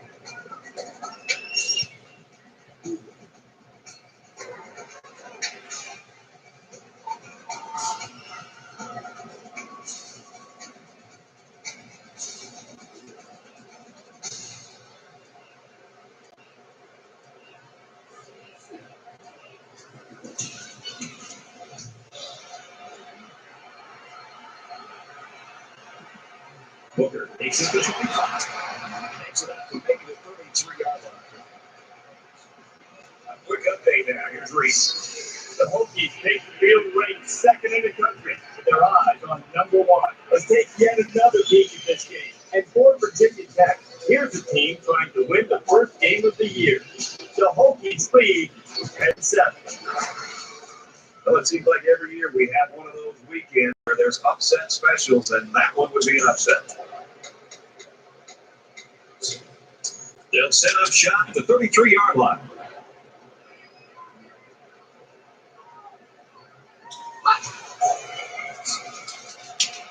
He sails it long. Will use their first down to the half. That makes it 2nd and 10. 2nd down, 10 yards to go. Ball on the 33-yard line.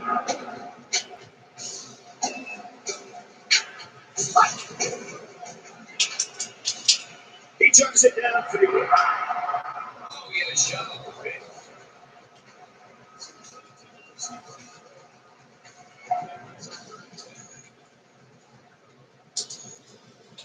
From their own 33-yard line. 3rd down.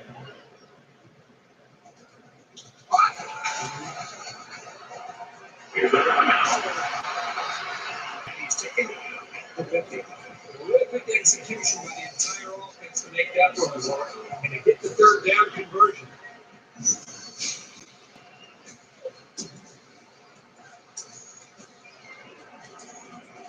First down, 10 to go. Ball on the 50-yard line. Quarterback all by himself in the back field with 5 wideouts. There you go. He's at the 40. He gets around the 27. Sometimes when you've got speed, that's all you need. It's the one thing you just can't defend.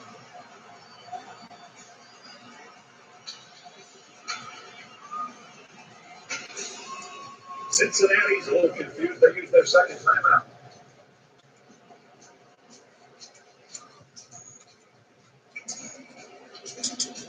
From the 27-yard line, it's first down.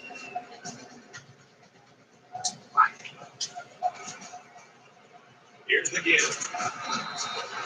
Up the middle for a nice play.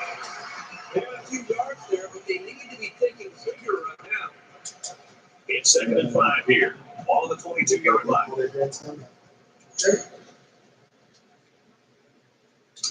The quarterback in the gun. Empty backfield. 5 wide receivers in the formation. Nice run there. And he couldn't manage to get out of bounds and stop the clock. Now let's see how that affects them here in this situation. The field goal units out on the field. They're going to try to get these guys 3 points here. That's good.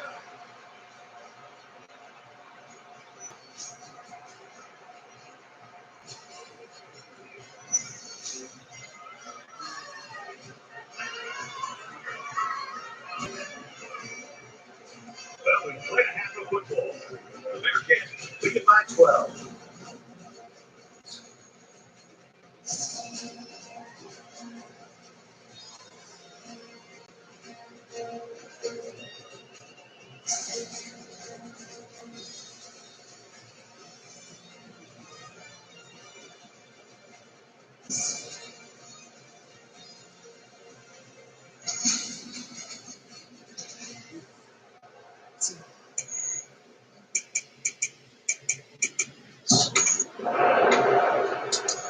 Distance. An unbelievable point barrage in that first half. And as we get set to kick off here in the third quarter, let's find out which defense can finally slow the pace. For Northwestern, they've struggled a bit in the first half. For more, let's send it down to Aaron. Thanks, Brad. It wasn't the showing that he was expecting from his team. Himself not preparing them better. He also said to look for them. No two surprises. And for Cincinnati, they forced 2 turnovers in the first half, and their defensive coordinator told me he's ready. We'd like to see even more this half. Brad, back up to you. They'll start this drive on the 25-yard line. And the goal line defense digging in here. Here's the give. He's tackled around the 34-yard line. Legs are down, and this one might be probably move them back a bit. Yeah, with so many young guys out there, it's bound to happen occasionally. So the penalty puts him back for a first and long. This defense not wanting to give an inch here.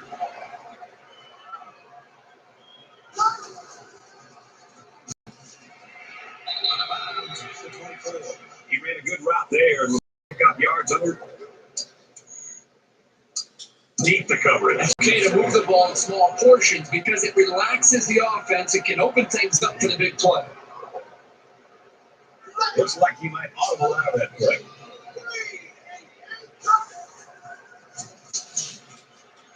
And he snags that one. Got some open field. He can't get him, and he's still going. Brought down at the 26. First down. The quarterback in the gun with 5 receivers.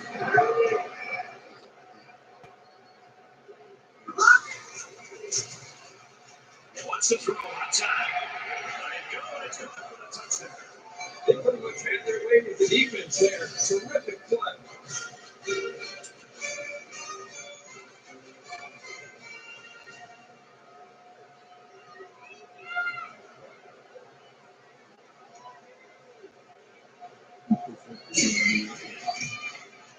And he adds the extra point.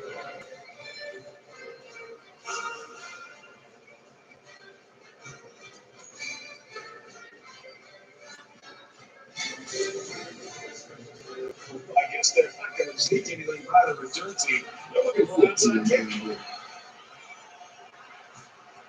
down the 19-yard line.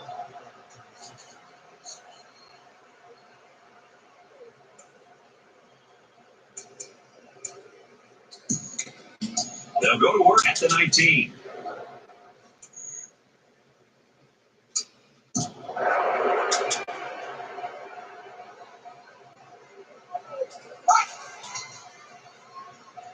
Now he tries to buy some time. And they make the stop around the 28-yard line. Brings up 7.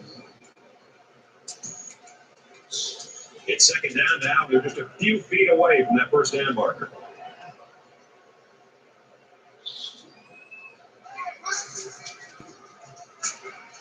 Here to the tailback. He's in midfield. Inside the 8-yard line.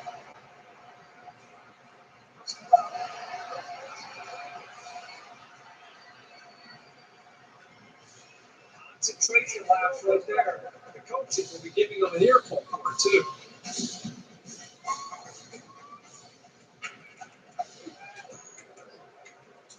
First down. Defense trying to prevent any more damage. First and goal inside the 5. They'll line up with 5 wide receivers. Touchdown.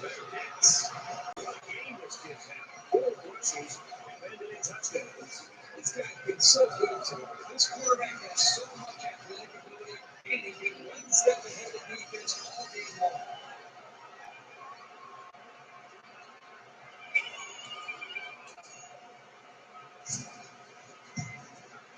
He makes the PAT.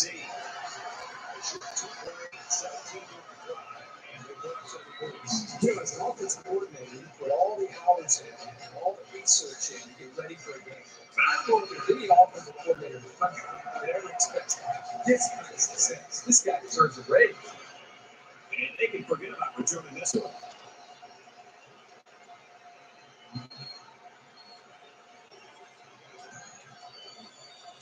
So if you're the offense here, what's your mindset right now? I think they're anxious to get back out on the field. Last time out, they drove right down the field, so they know they can move it. This quarterback is he's going to sit in that pocket and give himself a chance. The only problem is, at some point, you've got to have a feel, almost that sixth sense on when to get out of there and avoid the pressure, or just to throw the ball before you get hit.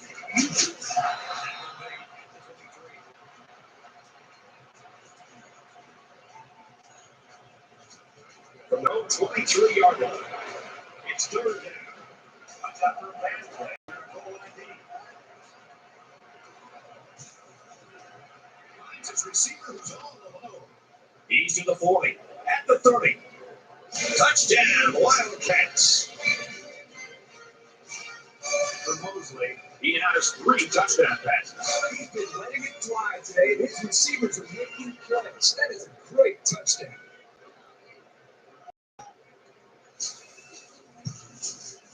And he hits the PAT. A short free play, 75-yard drive. And it's with the Giants. Boy, that is strong. This offense will be more and more explosive.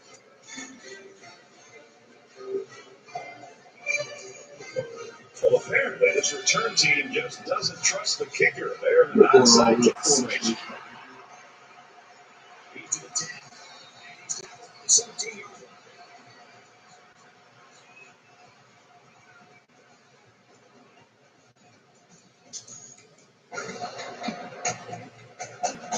The offense will start at the 7.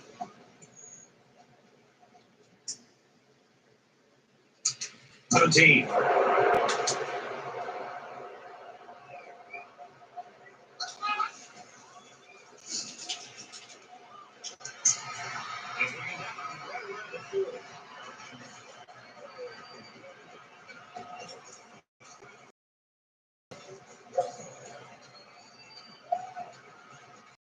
First and 10. Ball on the 40.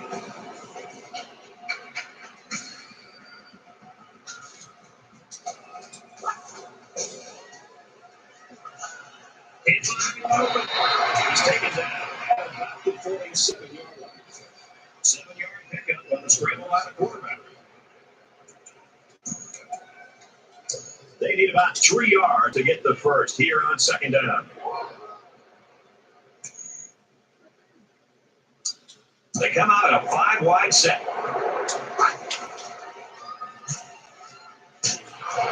And down he goes at the 45-yard line.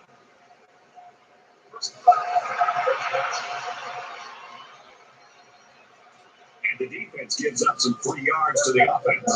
You know, penalties can ruin a team's chances to win if they commit too many.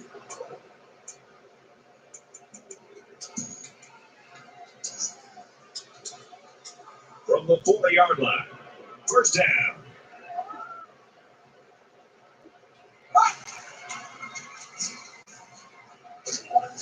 He's tackled in the open field. The quarterback gets up around 6 yards on the scramble.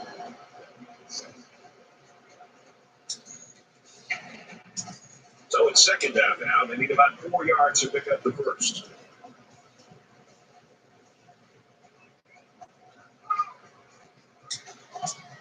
And he has it on the corner. If you can consistently run effectively like this, it'll force the defense to pay more attention to the run. And that creates chances in the play-action passing game. We've got a first and 10. Ball on the 21.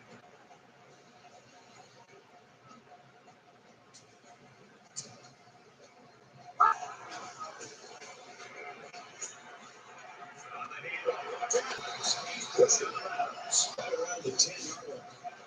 Unbelievable. They can't get this offense off the field. But they've been like a machine on this drive. Very methodical and efficient. But once again, they're moving the chain.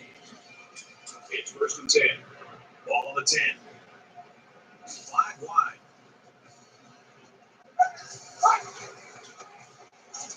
And some He just put his eyes on that end zone and ran with some real focus.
Looks like they're ready for the kick.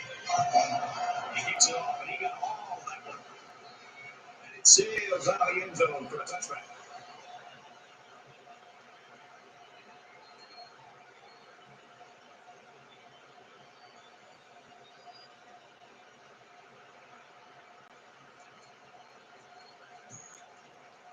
This drive will start at the 25.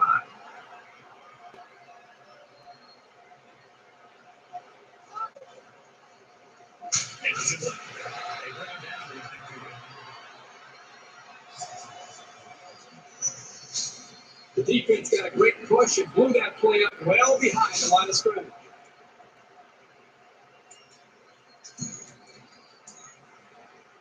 From their own 21-yard line. Second down. 5 guys will be out in the pattern as they're in the shotgun. He's going to try and scramble. He's out to the 30. And he's level at the 39. And that was a nice pickup by the quarterback. Man, I think this guy's amazing. He has an uncanny ability to scramble, and it showed right there on that play. Comes in at quarterback. First and 10. All on the 39-yard line. Now we'll see how the backup can do after that injury.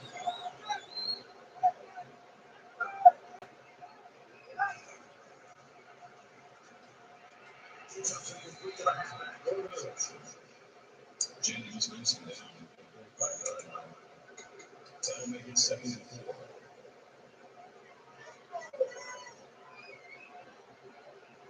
And he might change the play here before the snap. It's the tailback. A nice run to the left there. They should continue to run the ball. If they keep this up, the defense will wear down very quickly. He might be playing a cat and mouse game here. The safety is key for any defense. If they can diagnose a play like this guy can, he can be a real menace. That's 3 down and 1 to go. The Bearcats lead it by 12.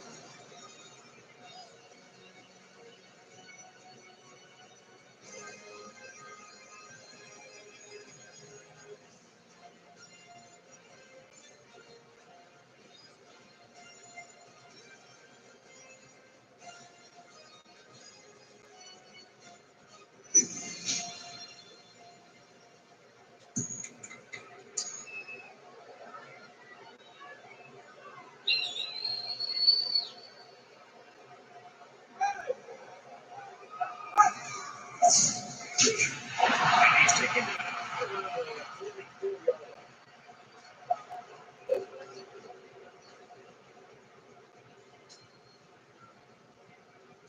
So the offense will move a little bit closer with that penalty.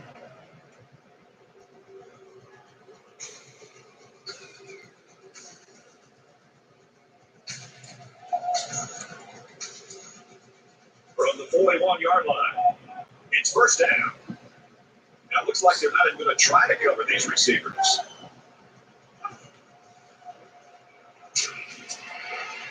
And it's his receiver who's wide open.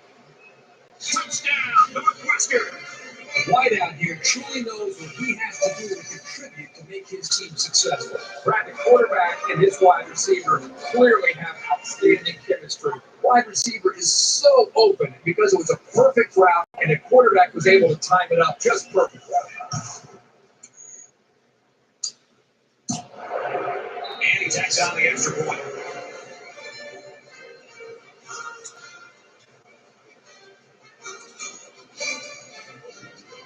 They get ready to kick this one off, and the return team's looking for the outside.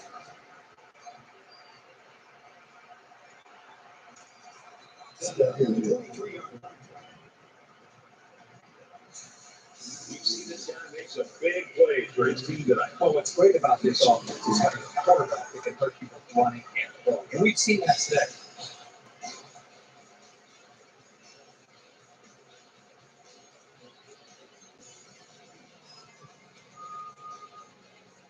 And he's got his team in a winning position at the moment. This is a pretty crucial series right here. With things being so tight, your best players have to step it up on both sides of the ball.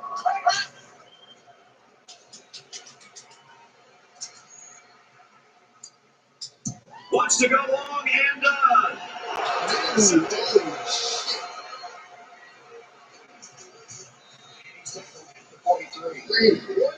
thinking? The quarterback has got to know at this time of the game, unless his man is wide open, that he should just throw it away. It's these kinds of mistakes that can cost you a game. Defensive short yard line. I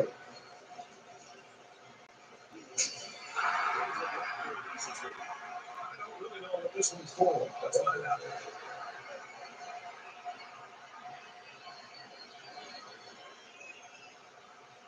Little fumbles like these can kill your offensive progress.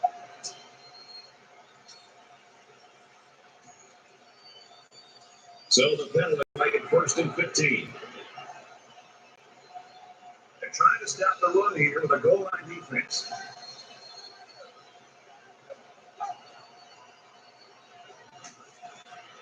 There's the strike complete. Easy the point.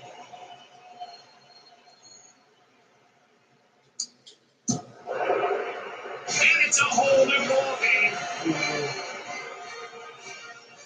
Some kind of catch and run by the halfback. That was a mismatch that the offense took advantage of. Completely burned the defender for the score. That's a great touchdown, Brad, but what happened to the offense on the defense? The defensive corner's got to be beside himself. You know, you work all week long on tendencies. Did they have a mental error? Leave the small receiver open like that.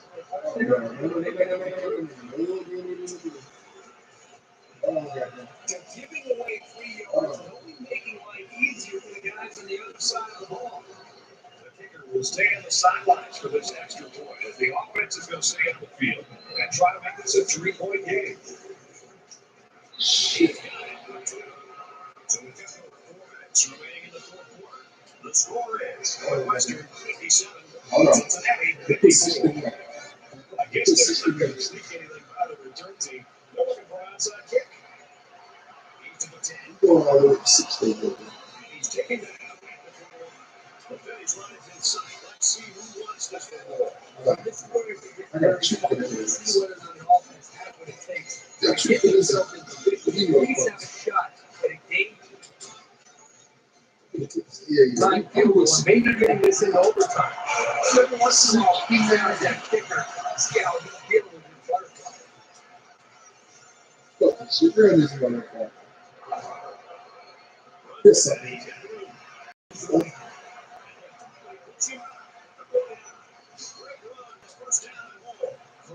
Great effort here by the running back.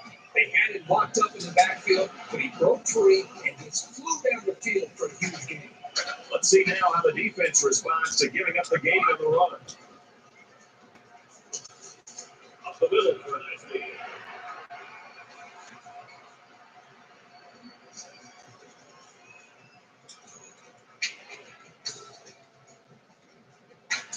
They're about 4 yards away here on second down.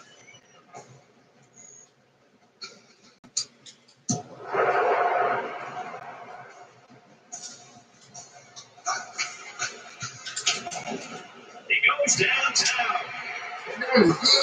Oh my God. Son of a you mother. Oh, no, motherfuckers. Y'all need to. Y'all need to. No.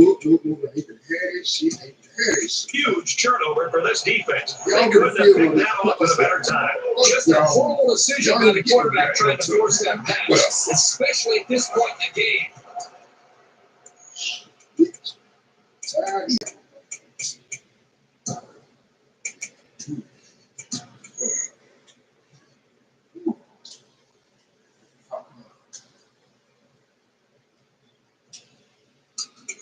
Wesley is the punter. You people got no good now, huh? That's bullshit. I hear this shit. Not with me. You can get them sucking in there. They'll start this drive at the 46-yard line.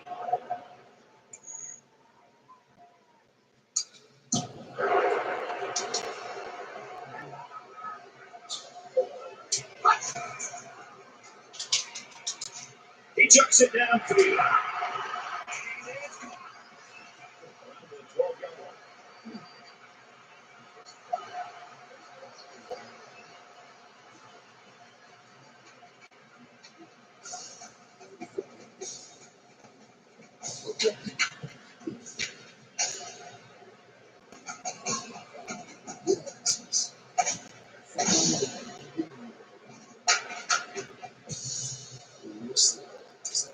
Concentration labs right there. The coaches will be giving them an earful for it, too.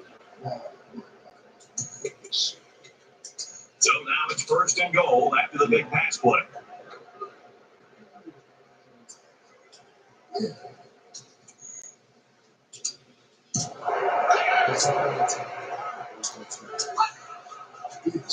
Looking for the corner. Touchdown! He's had no restrictions. The more thing he said, he wasn't giving up on that run until he was in for the score.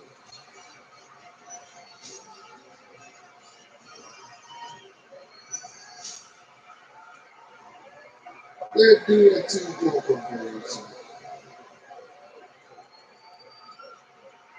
Let's do a two-point comparison. So the offense will stay on the field and attempt the 2-point conversion. They spread the field in the gun with 5 wide receivers. Yes, sir. Everything play. When that's your point, you know it's almost automatic. But picking Maybe up still those do yards it for the conversion, as they just found out, isn't so easy. Cincinnati is lining up to kick this one off. And they can work it out to this one. That's a cool experience.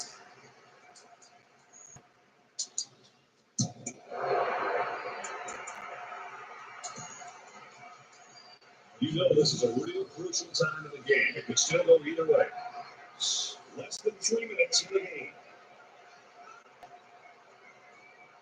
He scrambled, decides to tuck it in, he gets space, and he hits him hard at the 31-yard line. 5, maybe 6 yards there on the scramble.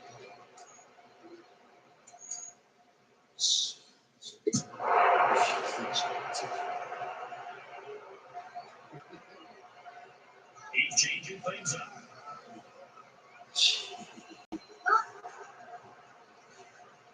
Johnson gets a carry. Takes it out to about the 39. I like how efficient the offense looked on that play. Everybody knew their assignment and all came together for a nice run.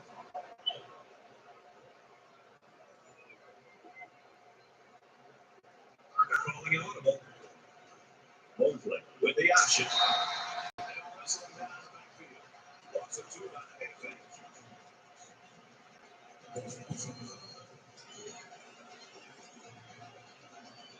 And second down and 11 to go. Ball on their own 37.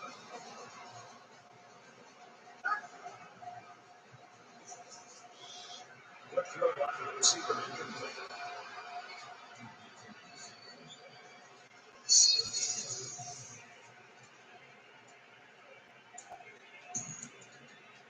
They really need to pick up this third and long here in the fourth quarter. It's getting louder down on the field.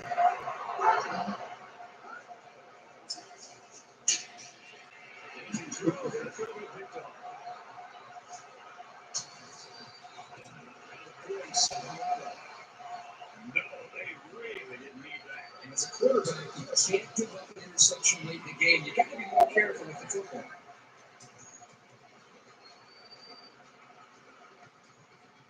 From the 47-yard line, first down. Just under 2 to go in the game.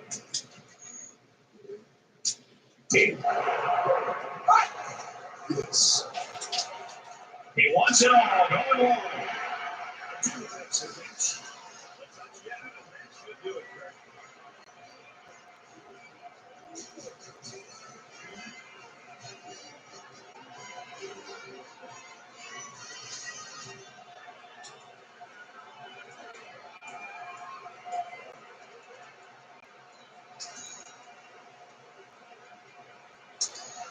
So the offense is going to go for 2.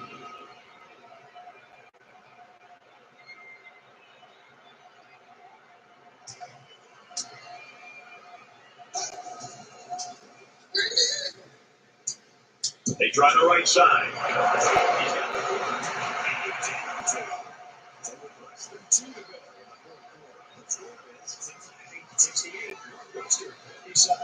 68. We won that bitch. We won that bitch. And the ball game's over. And our final score of this one: Cincinnati 68, Northwestern 57. 57.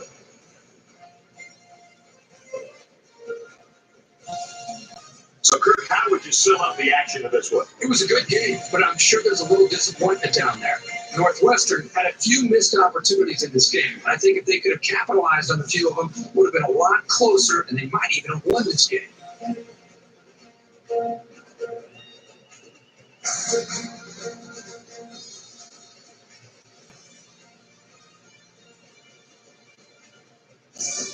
Here's another look at our selection for the EA Sports Player of the Game. For Cincinnati, they start the season out with a win. And for the Wildcats, they start out the season on the losing end. That's going to wrap up this game of NCAA Football 13. For Kirk Street, Aaron Andrews, and Reese Davis, Brad Nessler, so long.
What the real Air Force?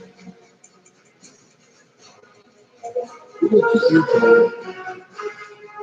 We're gonna give her Ohio too. We're gonna switch it up.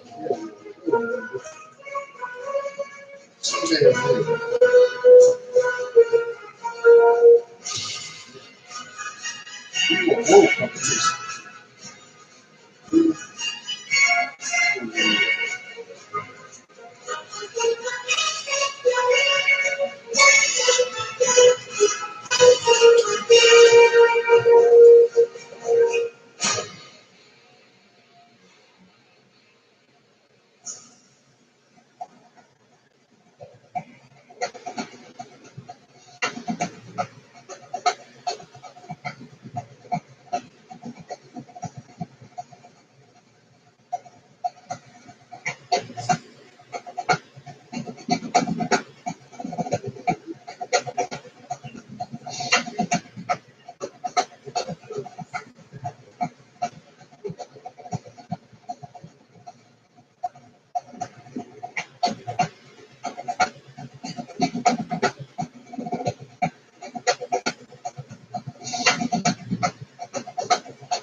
week, and a couple of great teams about to square off. Both teams on the field, finishing up their pregame stretch with just about a step to go. That's going to do it here in the studio, but don't worry, we'll be keeping your finger on the pulse of everything that's going on everywhere else across the country.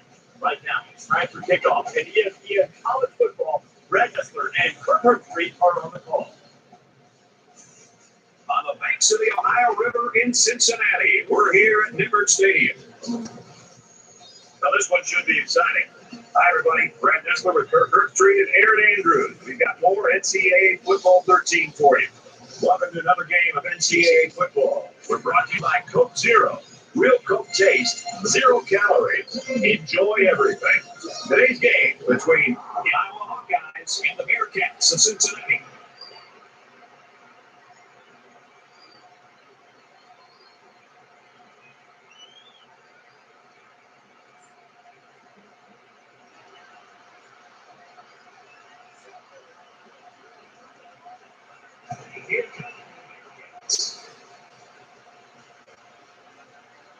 The early season continues, and we're here ready to bring you what appears to be another fantastic college gridiron matchup.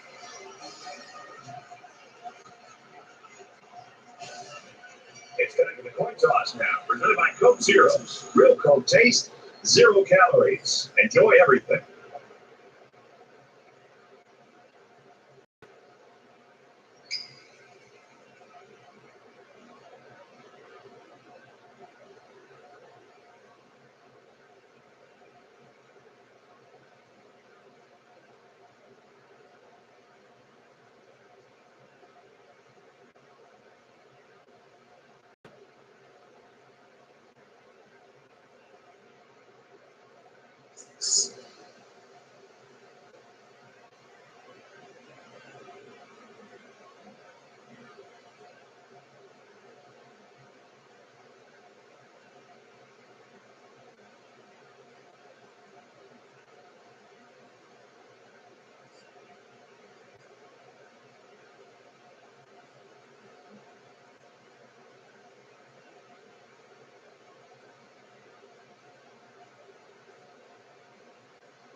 Get hurt. Get hurt.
That's some bullshit. What's up, K5? Like, he just rolls out playmakers and just doesn't.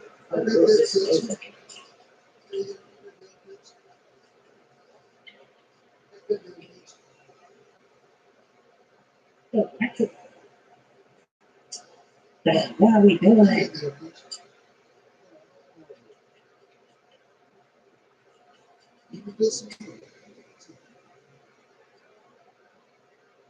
God dang.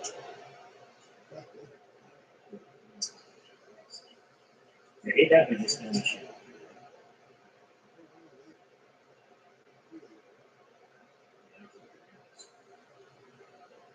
The A, yes.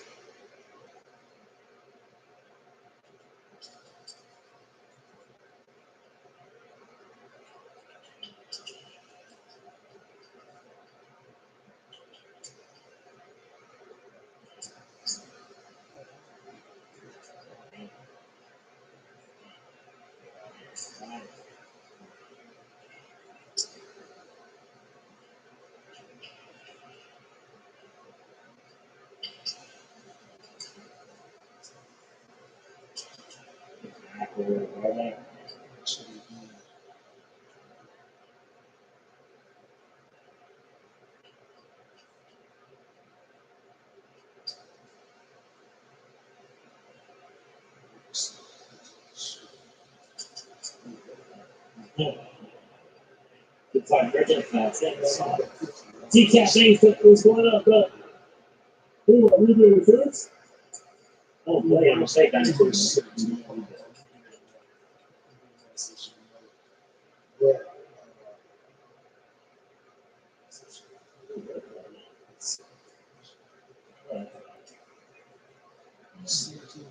He said, hey, what up, Easy? Got 2 minutes.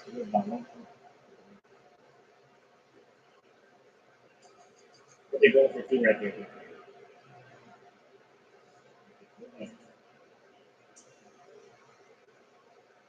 Bobby? Just like playing run CFP.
That's a good red game.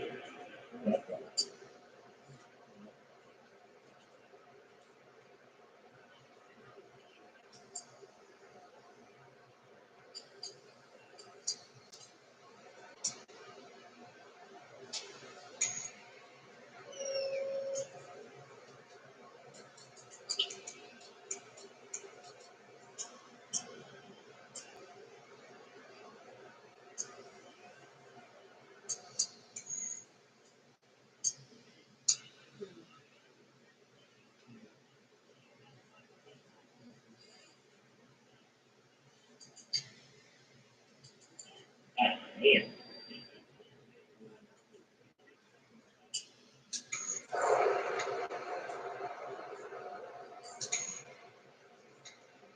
Cincinnati. Thank you. He sends this one deep. And they can forget about returning this one. A quick update now. Here's Reese. The Utes came into the day ranked 12th. Although you said they weren't that good, they'll have plenty of ammunition. The upset is complete. Utah State gets the W 24-7. Oh, that's nice. You can never overlook any team, any week in college football. Wow. Hey, Brian, is there anything we should be keeping an eye on? Well, these guys like to play under control. Lots of discipline. You might see 4 passes in a row to guys in third position.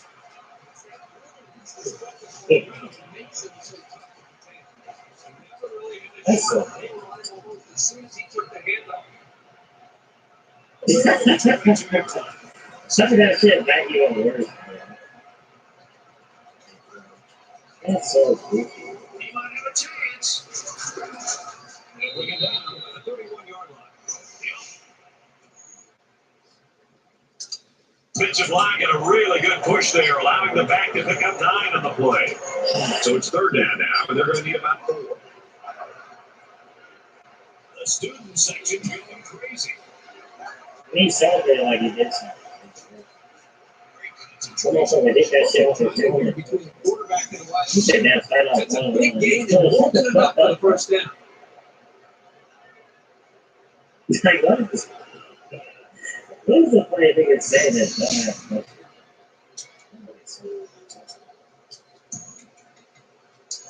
First and 10. Ball on their own 25. They put everyone up on the line. Really get up his phone. Going deep. There's no one in the end zone.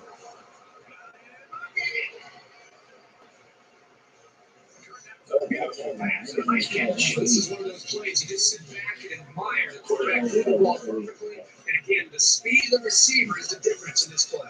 That's a great touchdown, Brad. But what happened in the coverage there by the defense? The defense worked all week long on studying the offense and their tendencies, and then to have a mental error to leave the star receiver open like that for a touchdown, well, they've got to regroup.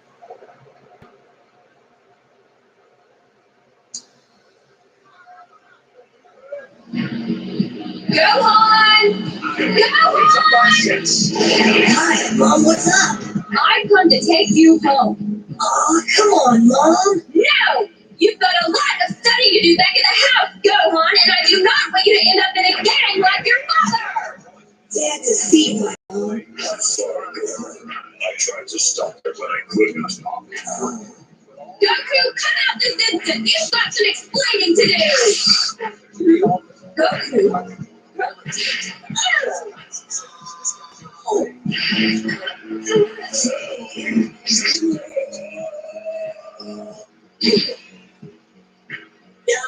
Bigelow.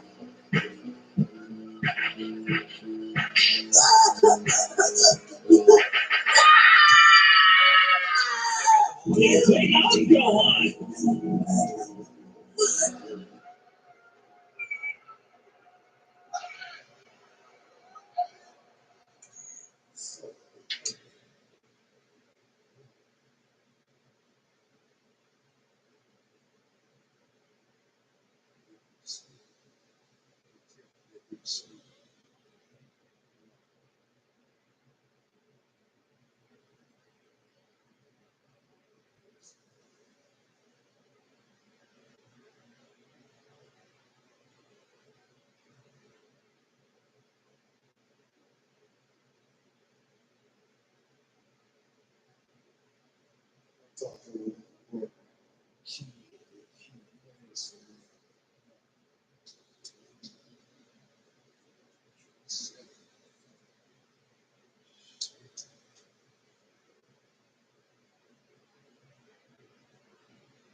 Good morning, Penny. Yep, that's your bowl. It's clean.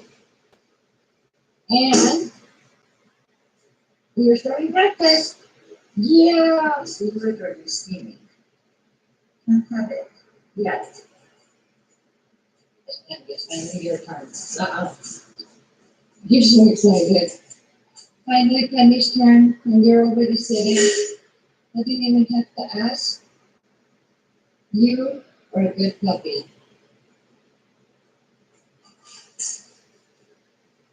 Let's see if I even have to ask you the other word.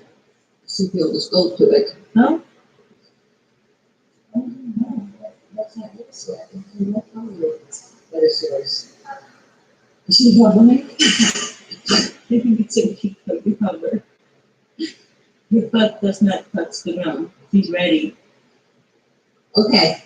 That is good girl you are. Look at sweetheart. You get some eggs? Finally?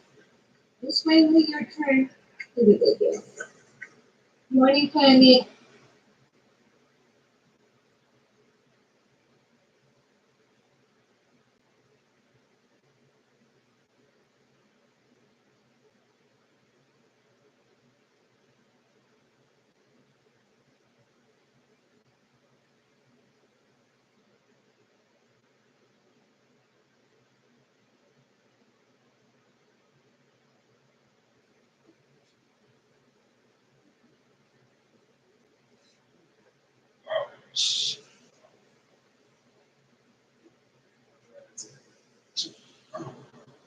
Hold on, y'all.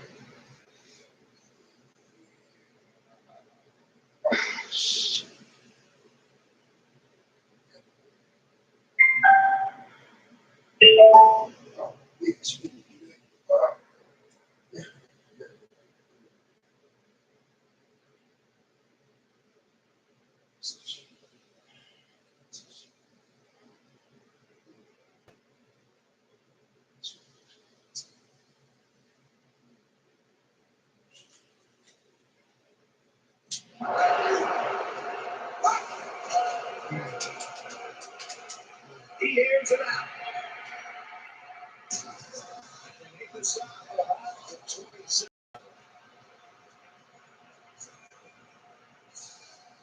really difficult to cover somebody this fast. You can't stay with him in a one-on-one coverage.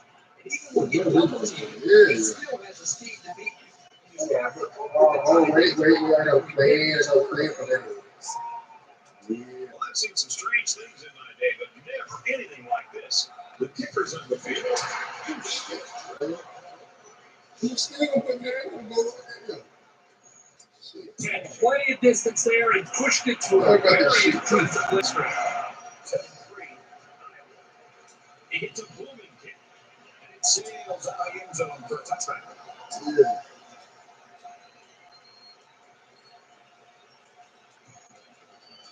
Right, let's see if offenses maintain the rhythm that they established on that last drive. Not just putting points on the board, but driving the length of the field to be able to eventually put points up. I think that's going to be important for them to try to keep that confidence going here on this drive. There's nothing more effective than a team can do offensively than to pound the ball right at the defense, trying to wear them down. First down, 10 yards to go. Ball on their own 41. Iowa is up by 4. He scrambled. Besides the second in space. He's in midfield. Time for an update from the studio. Reese, what do you got? The Hokies entered today's game ranked second in the nation, and knowing that they have a target on their back. A tight game, two relentless fighters exchanging blows. And for Marks, he's caught one for a touchdown. The Hokies lead 7-3. 7-3 in this one. From From the 47-yard line. First down. He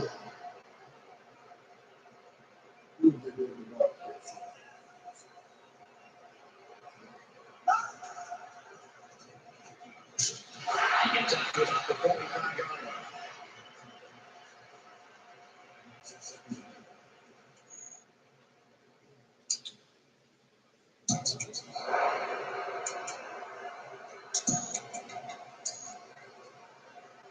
from the 45-yard line. Second down. They're around that line of scrimmage.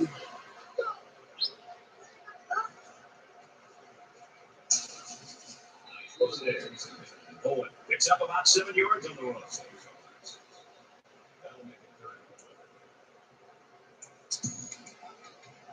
Short yardage situation here. It's 3rd and 1. Everybody on their feet. They want to see it stop right now.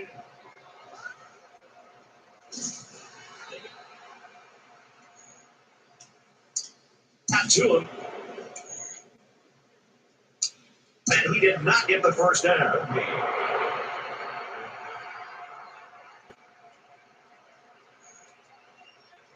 4th down. The call on the field goal unit. Iowa holds a 4-point lead. Kicks up. And this is no good. Right around the 18-yard line. Let's go to the studio for this Reese Davis update. The Hurricanes roll into this one ranked 8th in the land. The Hurricanes hammer that running game and score a touchdown. The Hurricanes are out front 14-0.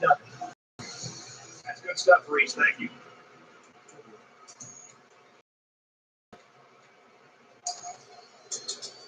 First and 10. Ball on their own 18.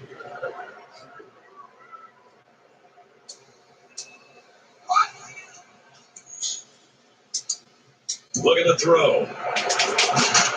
And he's going to be sacked. The defense is fired up, responding and reacting to that sack. Not only did they get the quarterback, but they hit him and hit him hard. I think that can really create some confidence for this defense. The next time this quarterback drops back to throw, you got to be thinking he's going to be a little bit gun shy and concerned about the pressure that these defenses are putting on. And he's taken down at the 10.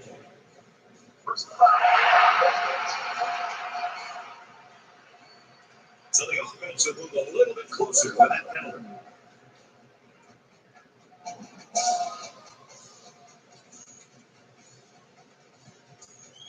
We've got 1st and 10. Ball on the 25-yard line.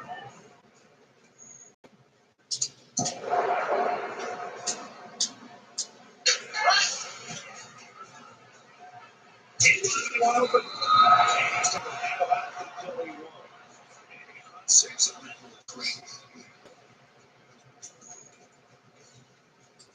They're about 4 yards away here on 2nd down.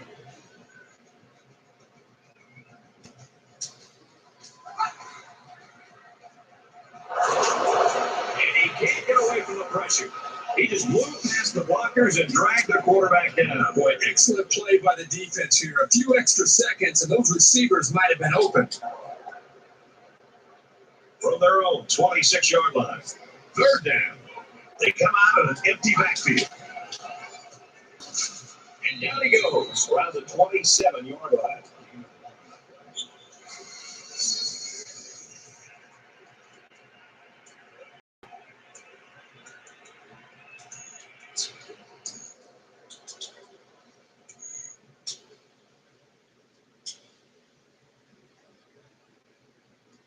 It's 4th down, and the offense is getting set to go for it.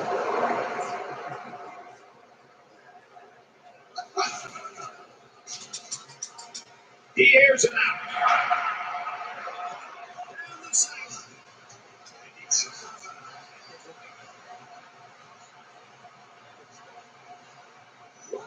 Receiver can be one-dimensional, but he's been working with his coaches to become more confident as a route runner.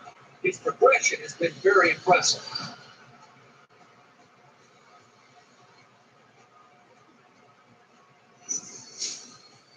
After 1 quarter of play, we've got a low-scoring defensive battle on our hands. The Hawkeyes lead it by 4.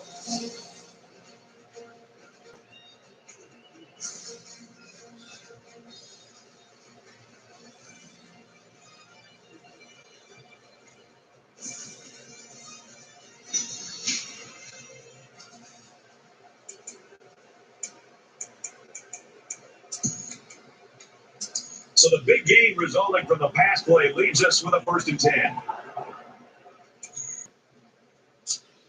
And they're going to put 6 DBs on the field to counter that 5 receiver look. Inside the 10. Just outside the goal line. Unbelievable. They can't get this offense off the field. He's been like a machine on this drive. Very methodical and efficient. Once again, moving the chain.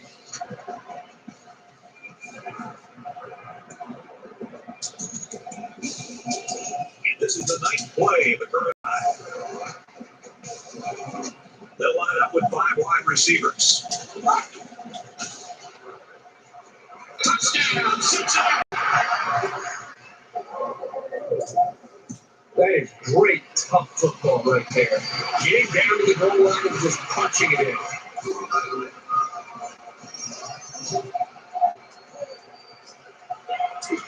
Oh, talk about a surprise. They're going to go for 2 here. Not sure why they wouldn't just pick the extra point and go up by 3.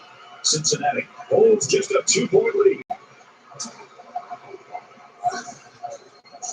Looking for the corner. Unable to convert that 2-point conversion on the ground. A 6-play, 90-yard drive, but they just get 6 points after failing to convert for 2. When I see an offense running the football like this, I am just waiting for the play action. Because you're going to see the linebackers and you're going to see the safeties start to cheat up to the line of scrimmage to respect the running. When they start to cheat up, if I'm calling the plays, that's when I fill out the play action pass and look for a tight end or a receiver to try to get behind the linebacker for a big play. With 1 quarter down, I really haven't seen too much separation between these 2 squads. Might be neck and neck the whole way.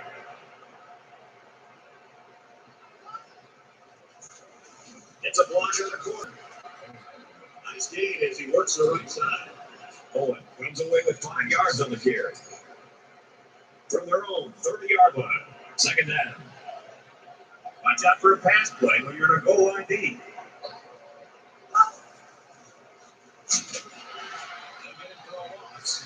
Nowhere to go for the halfback. That's a loss of 1.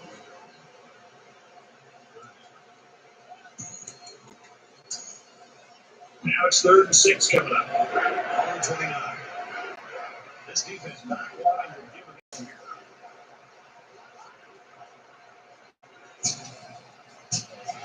He's taken down to the 47-yard line. Reese Davis joins us in the studio with this update. Reese. The Hurricanes coming to today's game ranked 8th in the West. Let's take a look at this one again. The Cornhuskers unleashed their aerial assault and scored a touchdown. All locked up. Touchdown to team. Well, it seems like every year we have one of those weekends where there's upset specials, and that one would be an upset. First down, 10 to go. Ball on the 47-yard line. They're crowding the line.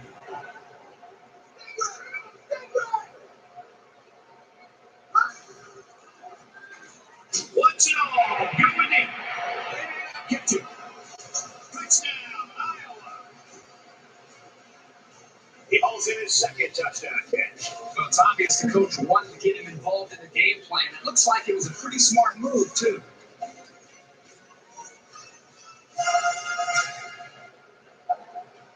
Iowa is up 4. He makes the PAT.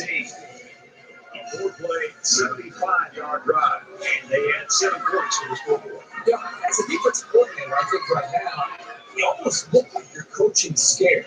You've got to be able to go back to Monday through Friday, all the preparation that you put in to get ready for this game, and trust that and go out and start to call this defense with some confidence. Right now, they look loud.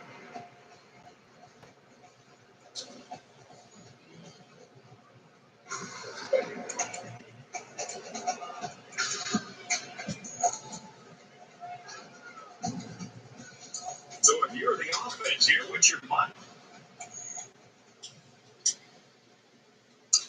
Mindset right now. Well, I think they're anxious to get back out on the field. Last time out, they drove right down the field, so they know they can win. He's going to air it long. Great catch at the top.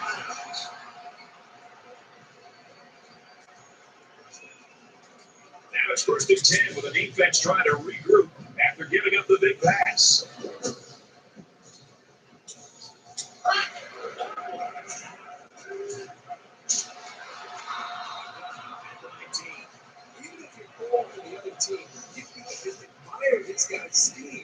he is special.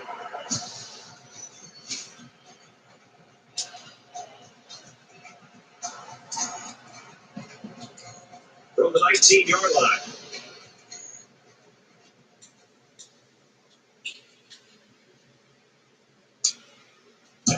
It's first down.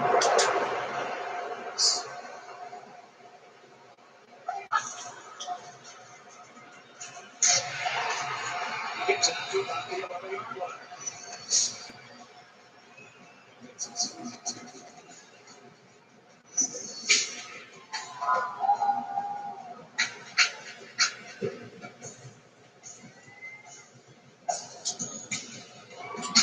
It's second down, and they're about 2 yards away from the sticks. They'll spread the field with 5 wide.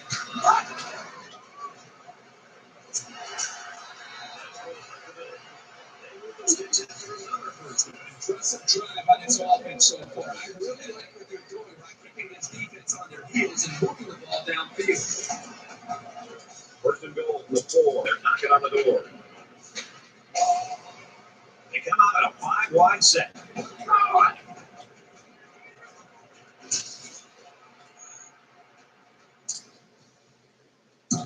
Tackle after he's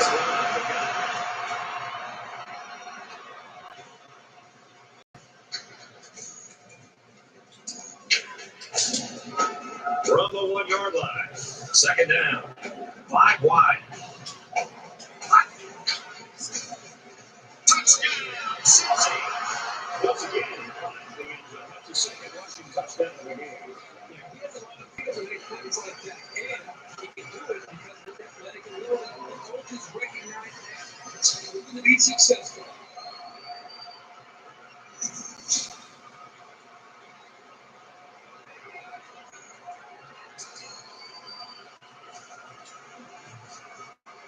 And he adds an extra point.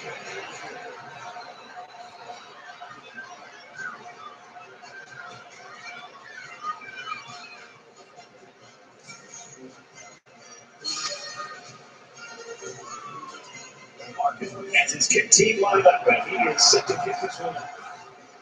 He really got a hold of that kick. And they can forget about returning this one.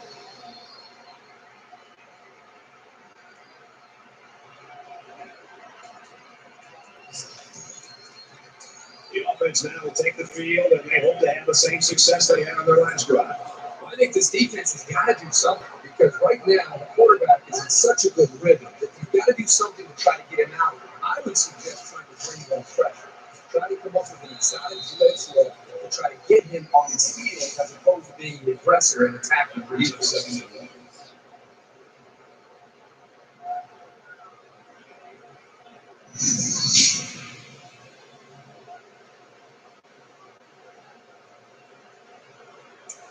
Iowa's going to take their first time out of the hat.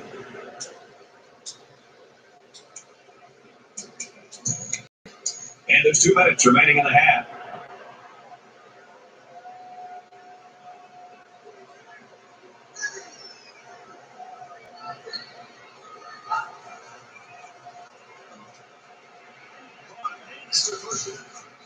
And they make the stop, the 49-yard line.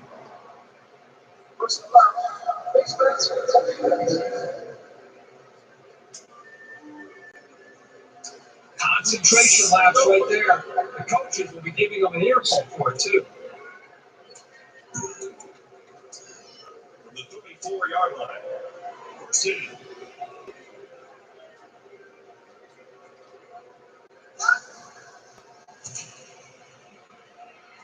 He goes out of bounds. The 41-yard line.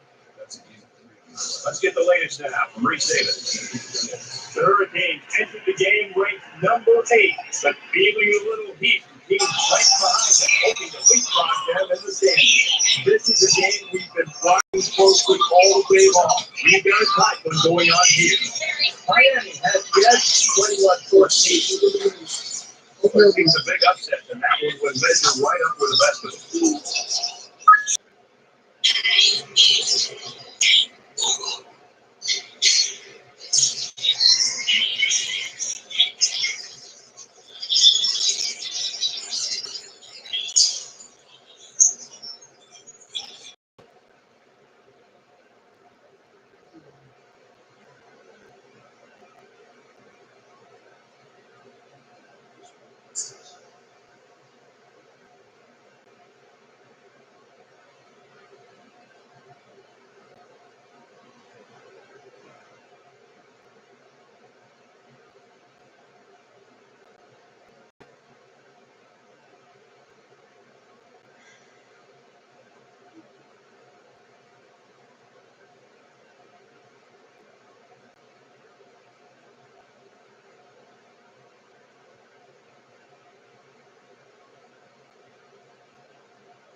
Way too much jersey there. Pretty easy call for the officials.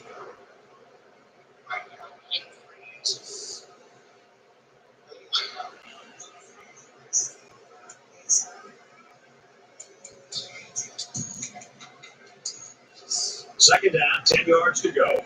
On 34.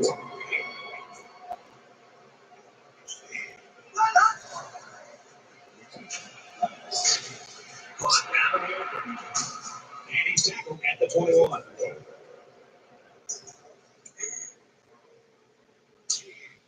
That's a gain of 13. That makes it first and 10.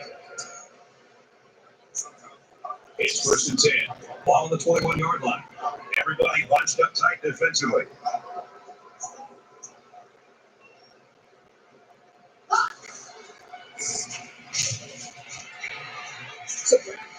ball by the offense. The quarterback's doing everything he can to be able to make the play work and try to execute. The problem is the offensive line did not do a good job protecting him. They're very fortunate that ball wasn't intercepted.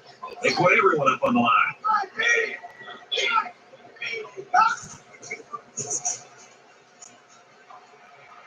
Watch out here. Inside the 10. He's got 3 TD catches now. This receiver has just been unstoppable.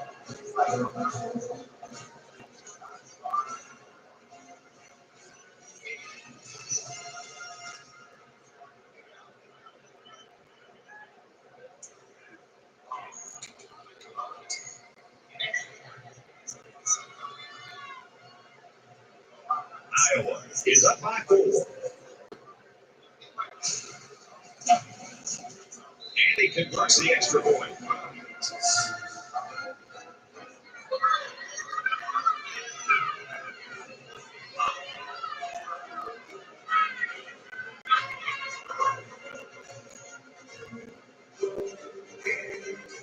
They get ready to kick this one off, and the return teams look good for the.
They'll go to work at the 25.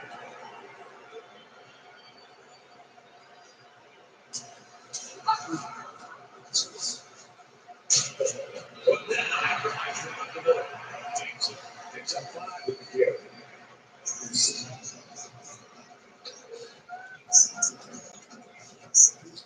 And we have an update on an injury.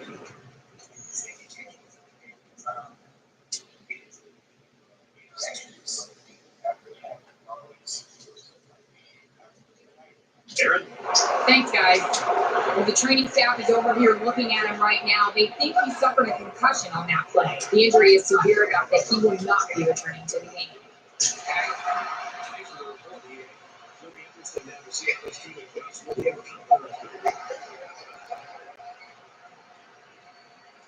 And the defense gives up some 3 yards to the offense. You know, Bill, please can ruin a team's chances to win if they commit too many.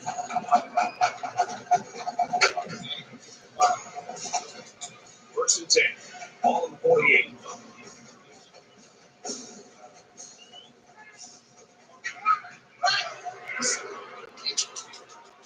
He heaves it to the end zone. This is close to being intercepted. This is a very well-coached defense. They know to get their hands up in the air and to try to knock down passes. It's 2nd and 10. Ball on the 48-yard line.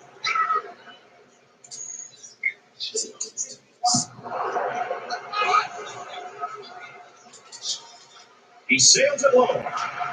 Into coverage, and the defense has it. Bounces up over the tackle. And he tackles him hard at the 16-yard line. What was most impressive is how he followed the play and he just didn't give up on it. It was that effort that allowed him to come away with the fumble. They'll start this drive at the 16. This defense not wanting to give an inch here.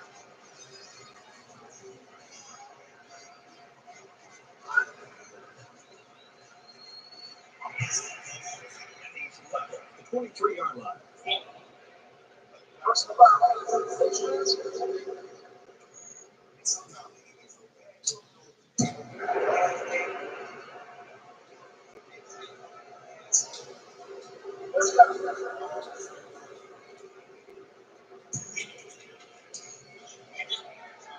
from their own 38-yard line.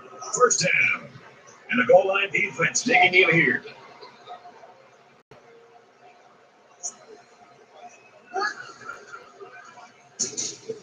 He might have a chance. Finds the freshman inside the 30. And he's finally finds the 15-yard line. Anytime a defense brings pressure like that, the important aspect isn't just the quarterback and the receiver and their execution. It's the offensive line and their communication. Even pre-snap read. Okay, here, this blitz is coming. I've got to pick up him. I thought that time they recognized the blitz, but communicated very well up front. Everybody picked up their assignment and gave the quarterback the time to be able to read that defense and make that throw. Defense looking for another sack in the second down. Now a long situation.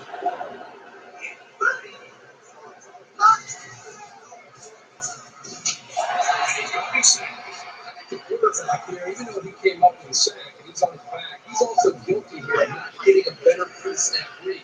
A lot of quarterbacks can get caught up in their size, arm strength, and how they throw the football. But really good quarterbacks bring the intangibles to the table. Just recognizing the blitz, affecting the offensive line, making the right call to adjust its protections. That time he didn't do that. Iowa's out of timeouts. Let's send it down to Aaron Andrews with an update. Aaron? Thank you, Brad. The trainers are saying that he's trying to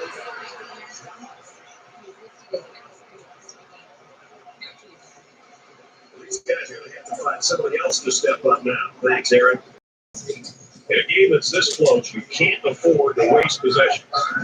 And we'll probably see how far he can throw it, as it should be the next play before the half. He wants it all. Going long. And it's caught. There's a little pretty far. Yes, his defense wants to cover this guy. I mentioned hoping to get right there. If it's the receiver, it embarrassing him.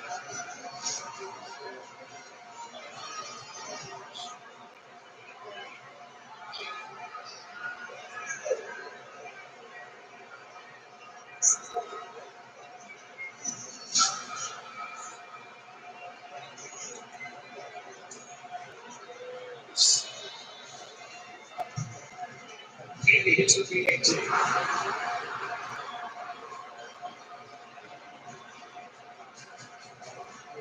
So we've got a ball runner here, and at the end of the first half, Bearcats in front by 2.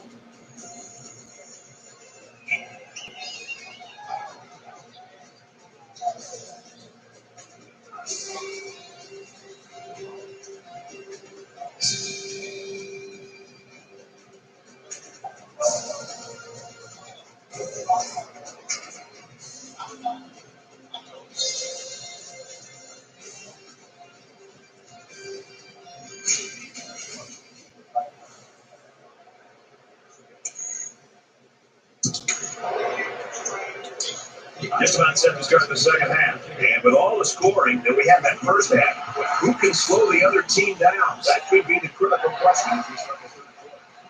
He's taking that out. Let's take a minute to get an update from Aaron Andrews. each defensive coordinator expressed concern over the big plays each team allowed.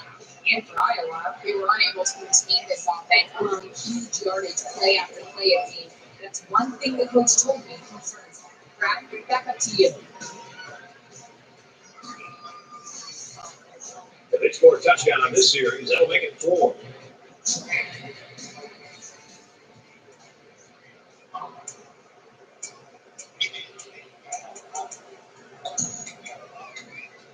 Both squads are digging in now. Let's see what happens on this next drive. Cincinnati is up 2.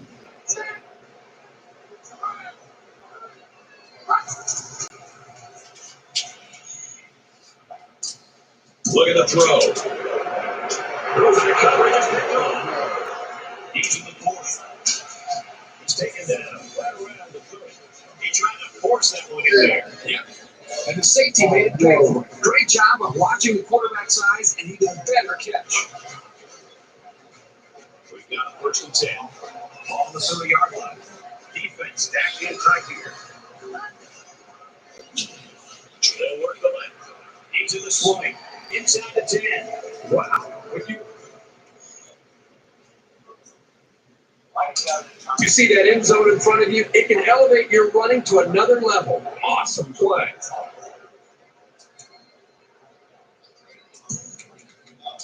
So the kicker's going to stay on the sidelines. These guys will try for a 2-point conversion. They're trying to stop the run here with a goal line defense.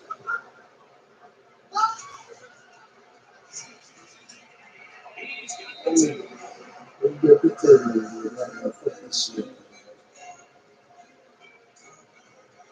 Looks like they're ready for the kick. He sends this one deep.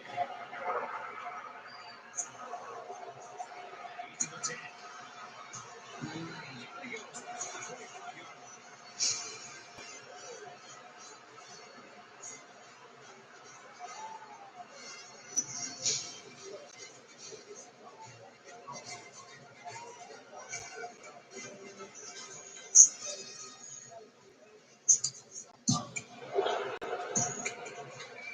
You know the offense will be looking to do better this time. I look for the offense to come out with the same game plan as before. You don't make changes after one play. Hands it off. Gains his way to the 33-yard line. It's a 2nd and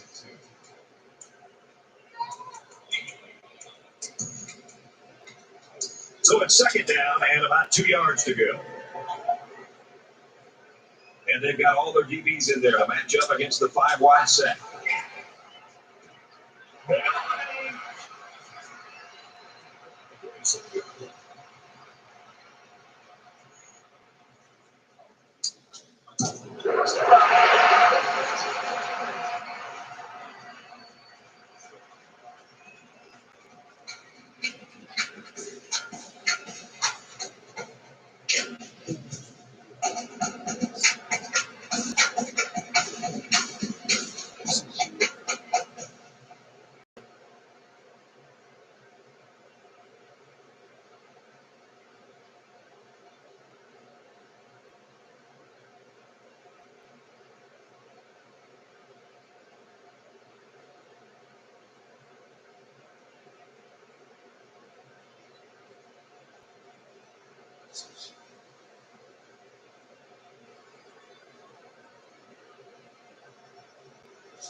So the offense will move a little bit closer with that penalty.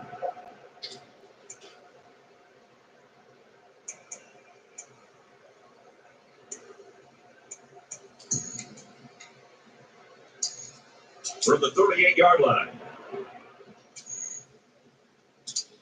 1st down.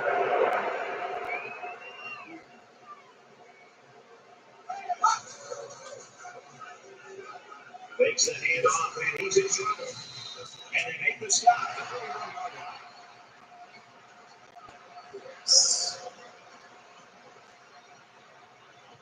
They're giving away 3 yards and only making life easier for the guys on the other side of the ball.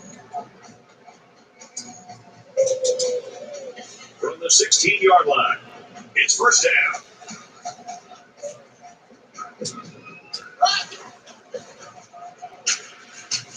Nice run up the middle.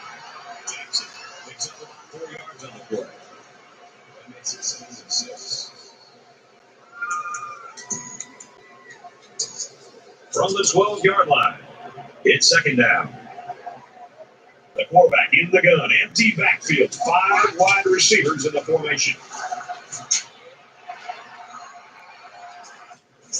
They cut the middle for a nice one. Get this offense off the field. They feel like a machine on this drive. Very methodical and efficient. Once again, they're moving the chain. It's 1st down. They'll be looking for 6 points here. The quarterback in the gun with 5 receivers. Touchdown, Cincinnati. He's in the game. 3 touchdowns. I know this defense prepared for his running ability. Even so, he's had a great day.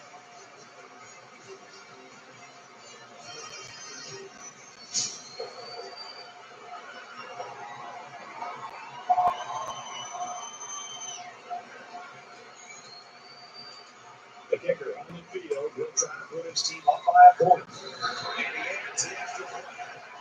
A 4-play, 55-yard drive. And they come away with 7 points.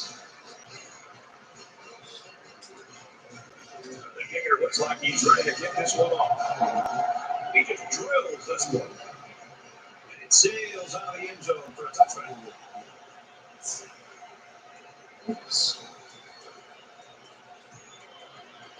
The offense will start at the 25.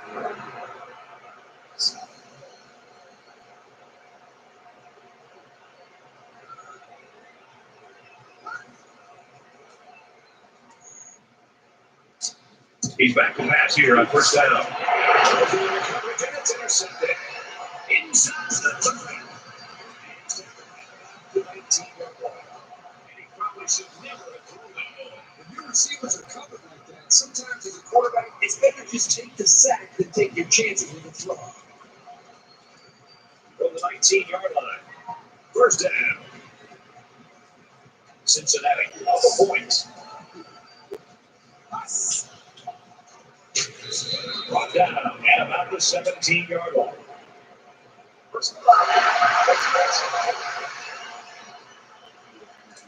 Concentration laps right there. The coaches will be giving them an earful for it, too. First down, and they've got their eyes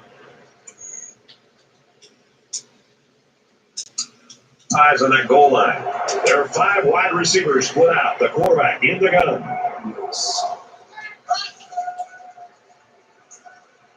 Touchdown.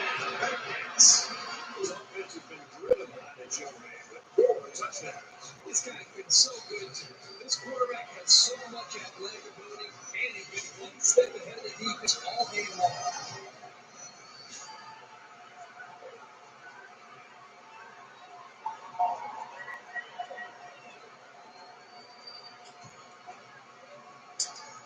It looks like they want to go up by 2 scores here. Surprising call by the head coach.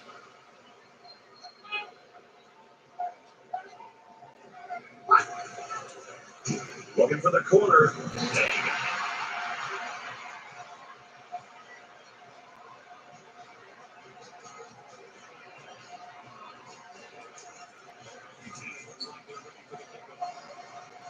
He hits a booming kick.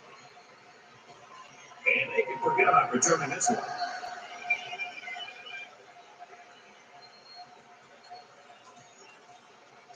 They'll start at the 25-yard line.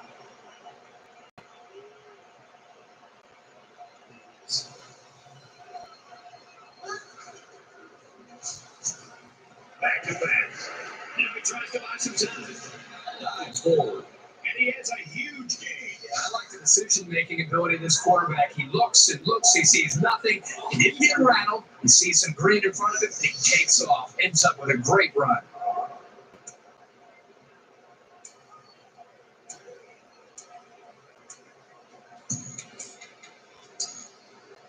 First and 10. Ball on the 36. Defense and their short yardage package. Looks for the time, but they can't hook it. And it's the second.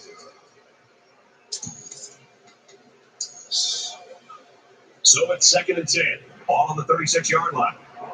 They're crowding the line.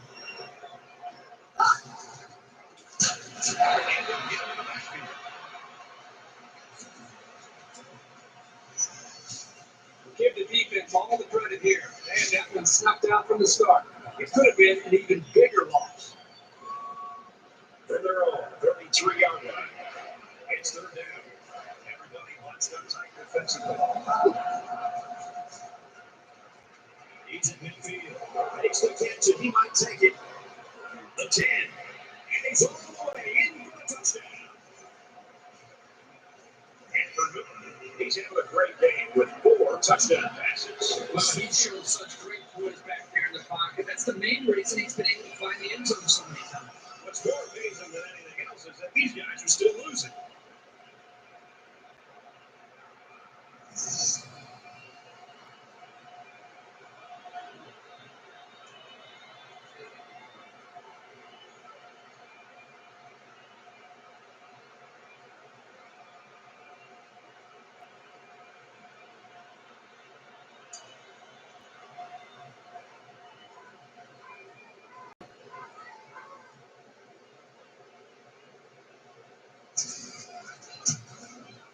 He makes the PAT.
They get ready to kick this one off, and the return team's looking for the onside.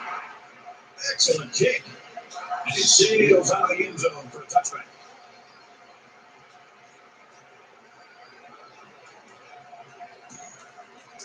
This offense really ran the ball well as they finished off their last drive with a touchdown.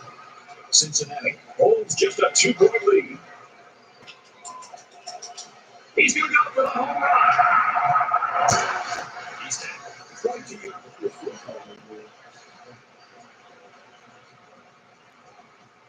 In that play, they're going for 6. Oh, boy, you're right. And all week long, the secondary did a lot of talking about how they were going to dominate these receivers. I think this is time that they step up and prove it on the field. Forget about talking trash.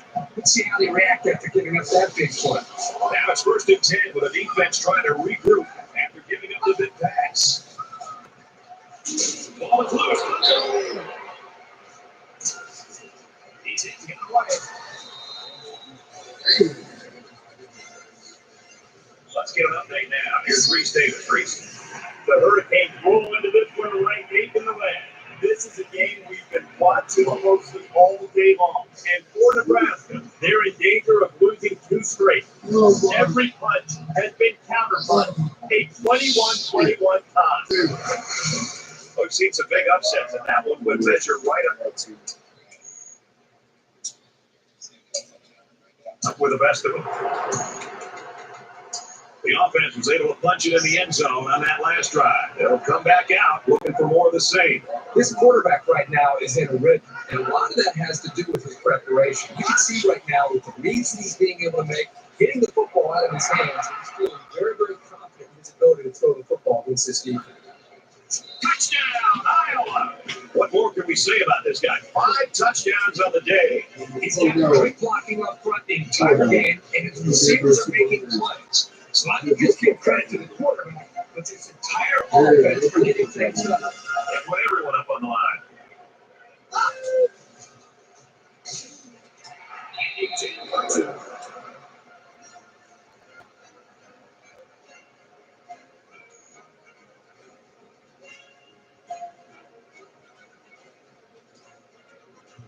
I guess they're not going to sneak anything out of the return team. They're looking for an outside kick.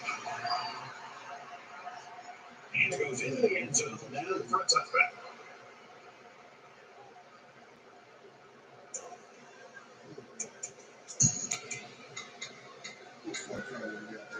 They'll go to work at the 25.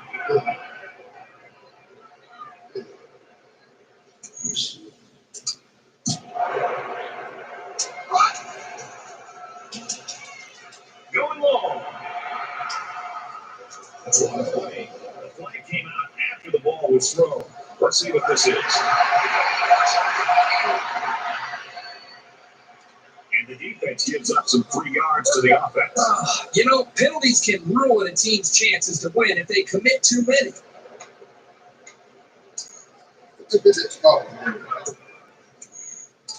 First down, 10 yards to go. Ball on the 40.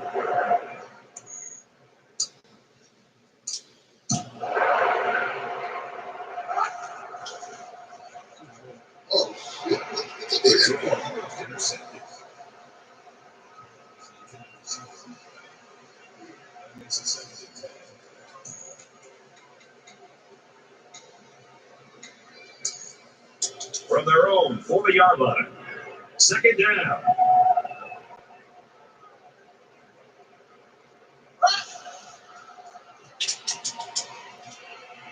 Zips it to the back. They'll bring it up to 47. I'm not sure if the back was his first option, but he got it the ball and he was able to make something big happen.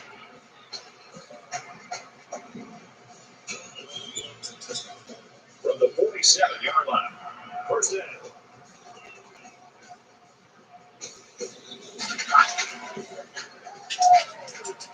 He launches one for the end zone.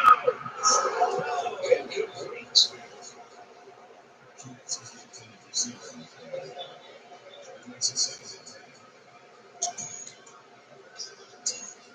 It's second and 10.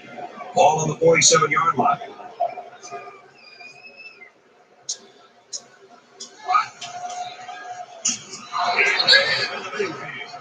It was a defensive lineman that got a hold of him there. You're not going to break many tackles when this guy gets his hands on them. Third down now. They need to get it down to the 37.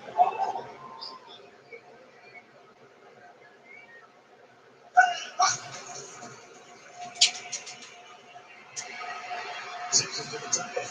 To the 20. And he's finally shot down.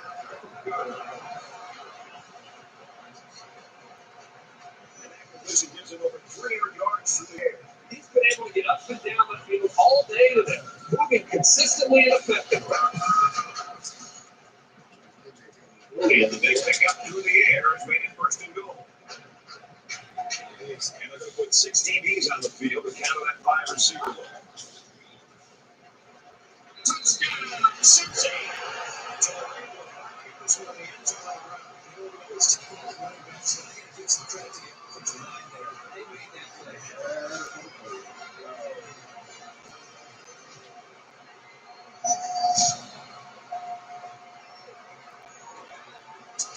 Trying to take the lead. Here's the extra point. And he converts the extra point.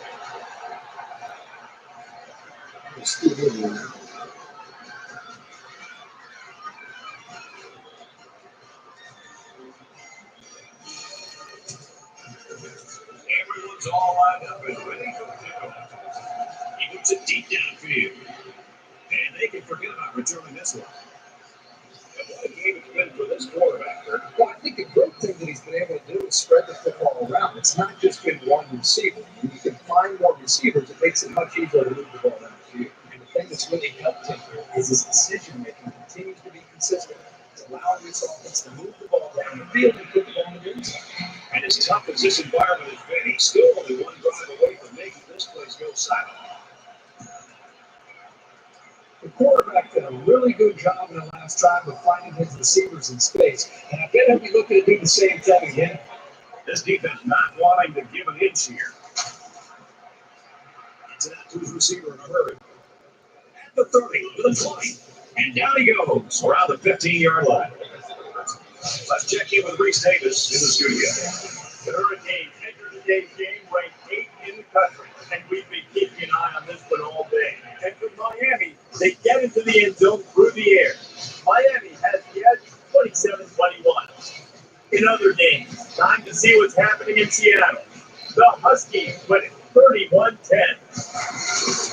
All right, thanks, Reese. Back to the live action here.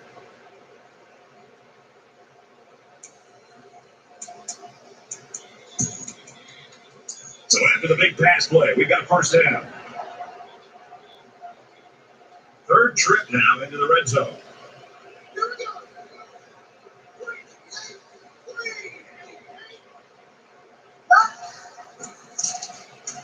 Handoff to the back. Look out. Makes it out to about the 7. A great game so far. It looks like it'll be decided in the 4th. The Bearcats lead it by 1.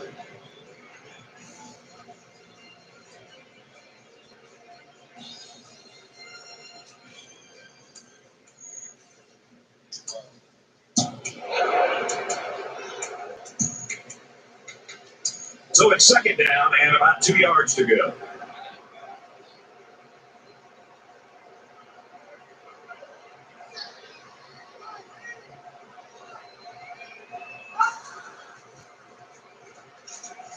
back to pass.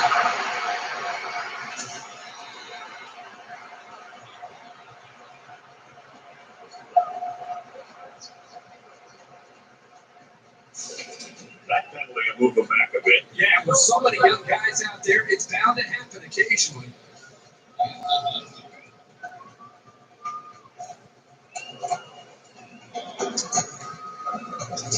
It's first down, 10 to go. Ball 24. Cincinnati is up one. He's going to be sacked. For a loss. So the sack makes this a second and long.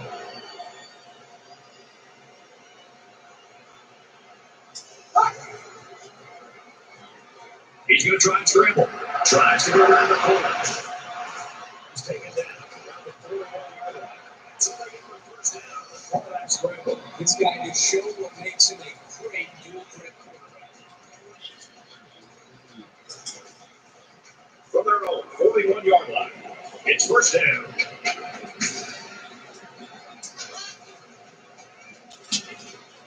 Wants to go long and he's got his receiver for the touchdown. It's a design play to the wide receiver, and it got him 6. You said, Brad, and a good time to call it. I tip my hat to the offensive coordinator.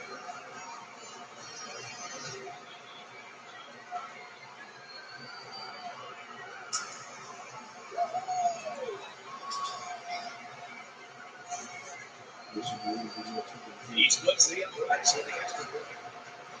Good 83-yard drive. And it's as a result. You know, as an offensive coordinator, you put all the hours in and all the research in to get ready for a game. I don't know if there's any offensive coordinator in the country that ever expects to have this kind of success. This guy deserves a raise. Let's see what they can do on offense as they take possession after the return. Well, the defense had the chance here to put this game out of reach. It's going to come down to this last drive here. Over 2 minutes to go. It's a one-possession game. If the defense can come up with a stop, more than likely this game is over and the defense can secure a victory. Let's start this drive at the 25-yard line.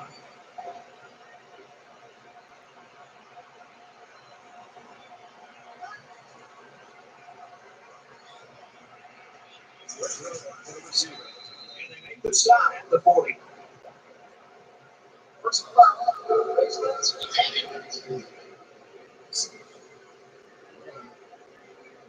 Concentration laps right there. The coaches will be giving them it.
Earful for it, too. From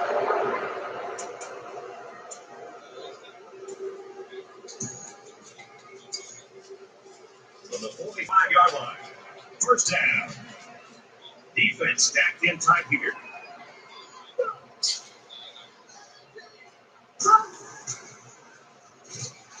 And they get the second.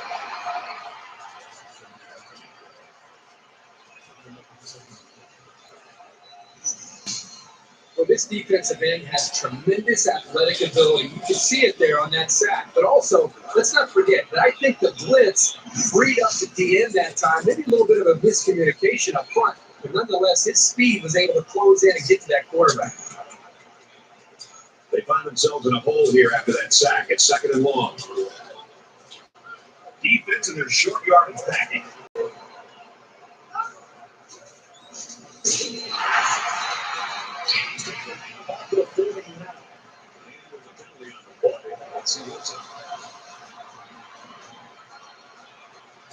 Holding penalties can really kill momentum. But sometimes if you don't hold, your quarterback can take a pretty good shot.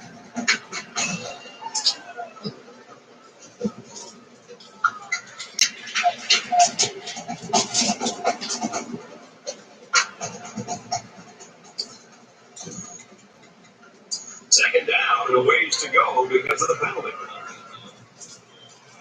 They're around that line of scrimmage.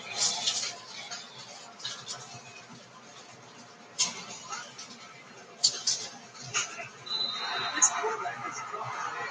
He's going to sit in that pocket and get himself a chance. So the problem is, at some point, you've got to have a feel, almost that sixth sense on when to get out of there and avoid the pressure, or just to throw the ball before you get hit.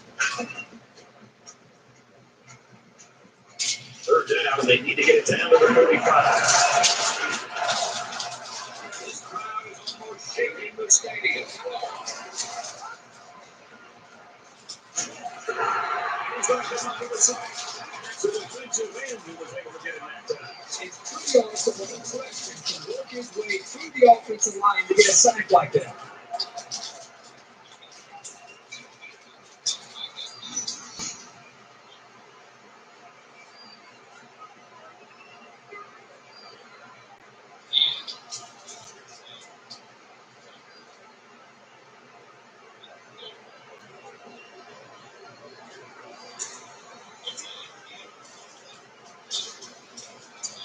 The sack is now fourth and long. Booker will be the return man.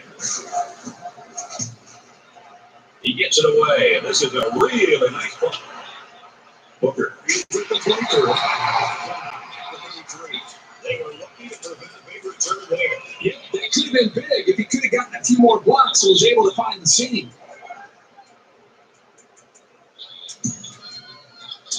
So they go to work on offense again here late in the fourth quarter, and with the lead, an opportunity to put this game away. Just under 3 to go in regulation.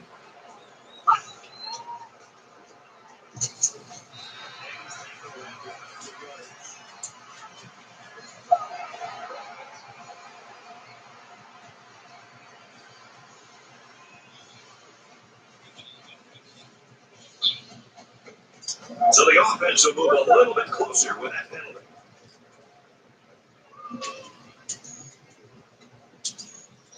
From the 46-yard line, first down. They'll line up with 5 wide receivers. And he's taking it around the 21-yard line. You know that saying, get your shoes out, but go on a drive. This offense right now is on a drive.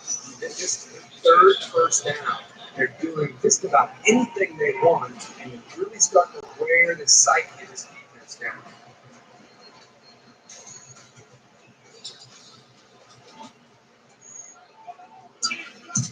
First and 10, ball on the 31-yard line. 5 guys will be out the pattern as they're in the shotgun.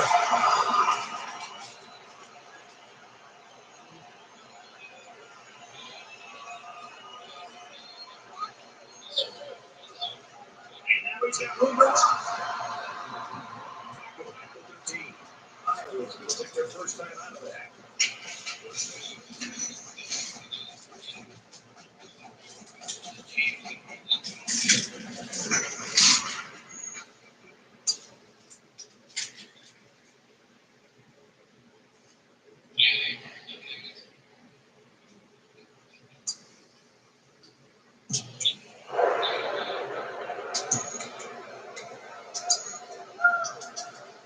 It's 1st and 10. Ball on the 13-yard line. Well, last time down here, they threw an interception. They'd like to erase that memory. He gets to about the 5.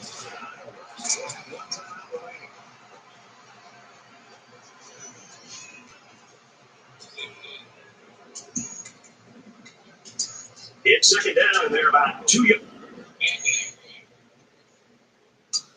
away from the sticks. Empty backfield, quarterback in the gun. 5 wide receivers.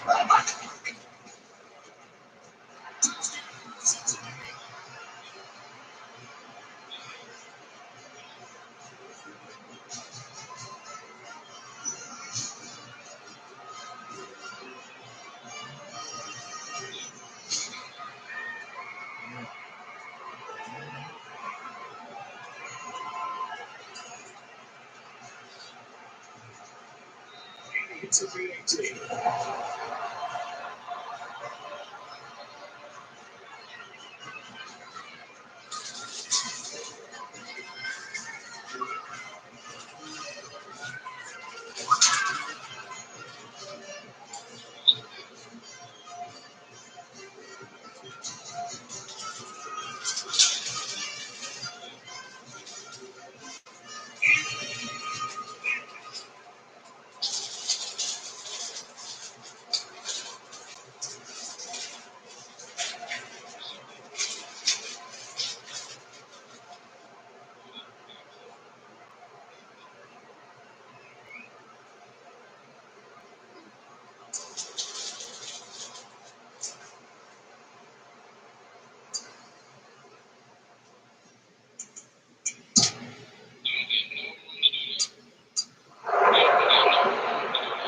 And so that's going to do it. Our final score in this one, Cincinnati 59, Iowa 50.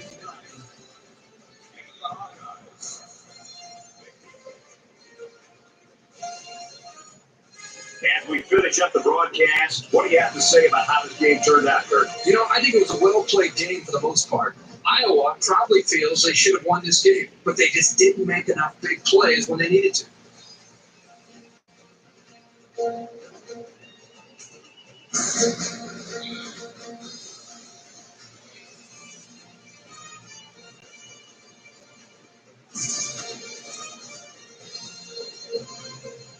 Here's a look at today's player of the game.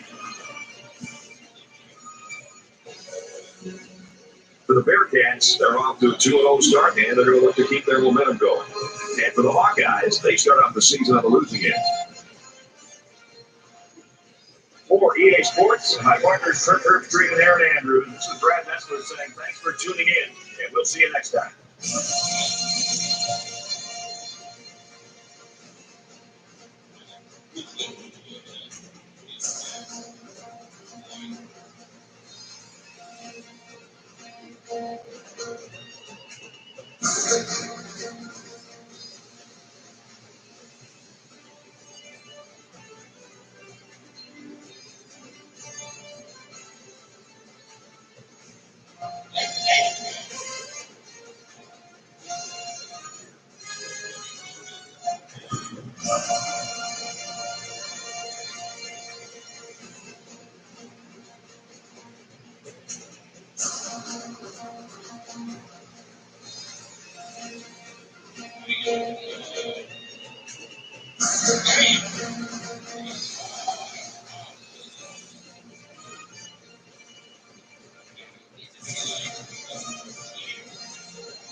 They're being well trained to complete missions in the air, but on the football field, Air Force typically gets its business done on the ground. They have a little something up their sleeves today. Time for ESPN's college football. Brad Nessler and Kirk Herbstreit will be on the call. Brad, take it away. Falcon Stadium, built into Rampart Range, is one of the most picturesque scenes in all of college football and the site for our matchup. stadium is alive already, and we're set for more NCAA Football 13. We welcome you. Nice to have you along with us, everybody. I'm Brad Metzler with Kirk Street and Aaron Andrews. Welcome to another game of NCAA football. We're brought to you by Coke Zero. Real Coke taste, 0 calories. Enjoy everything. Today's game between the Cincinnati Bearcats and the Air Force Falcons.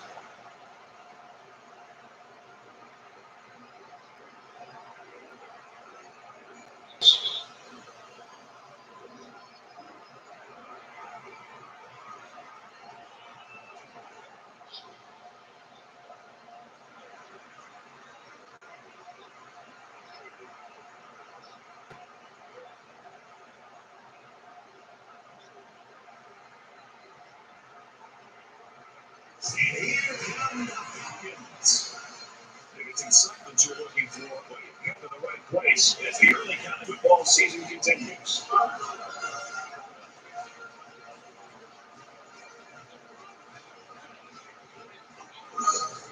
It's back to point toss now, presented by Coke Zero. Real Coke taste, 0 calories. Enjoy everything.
this game.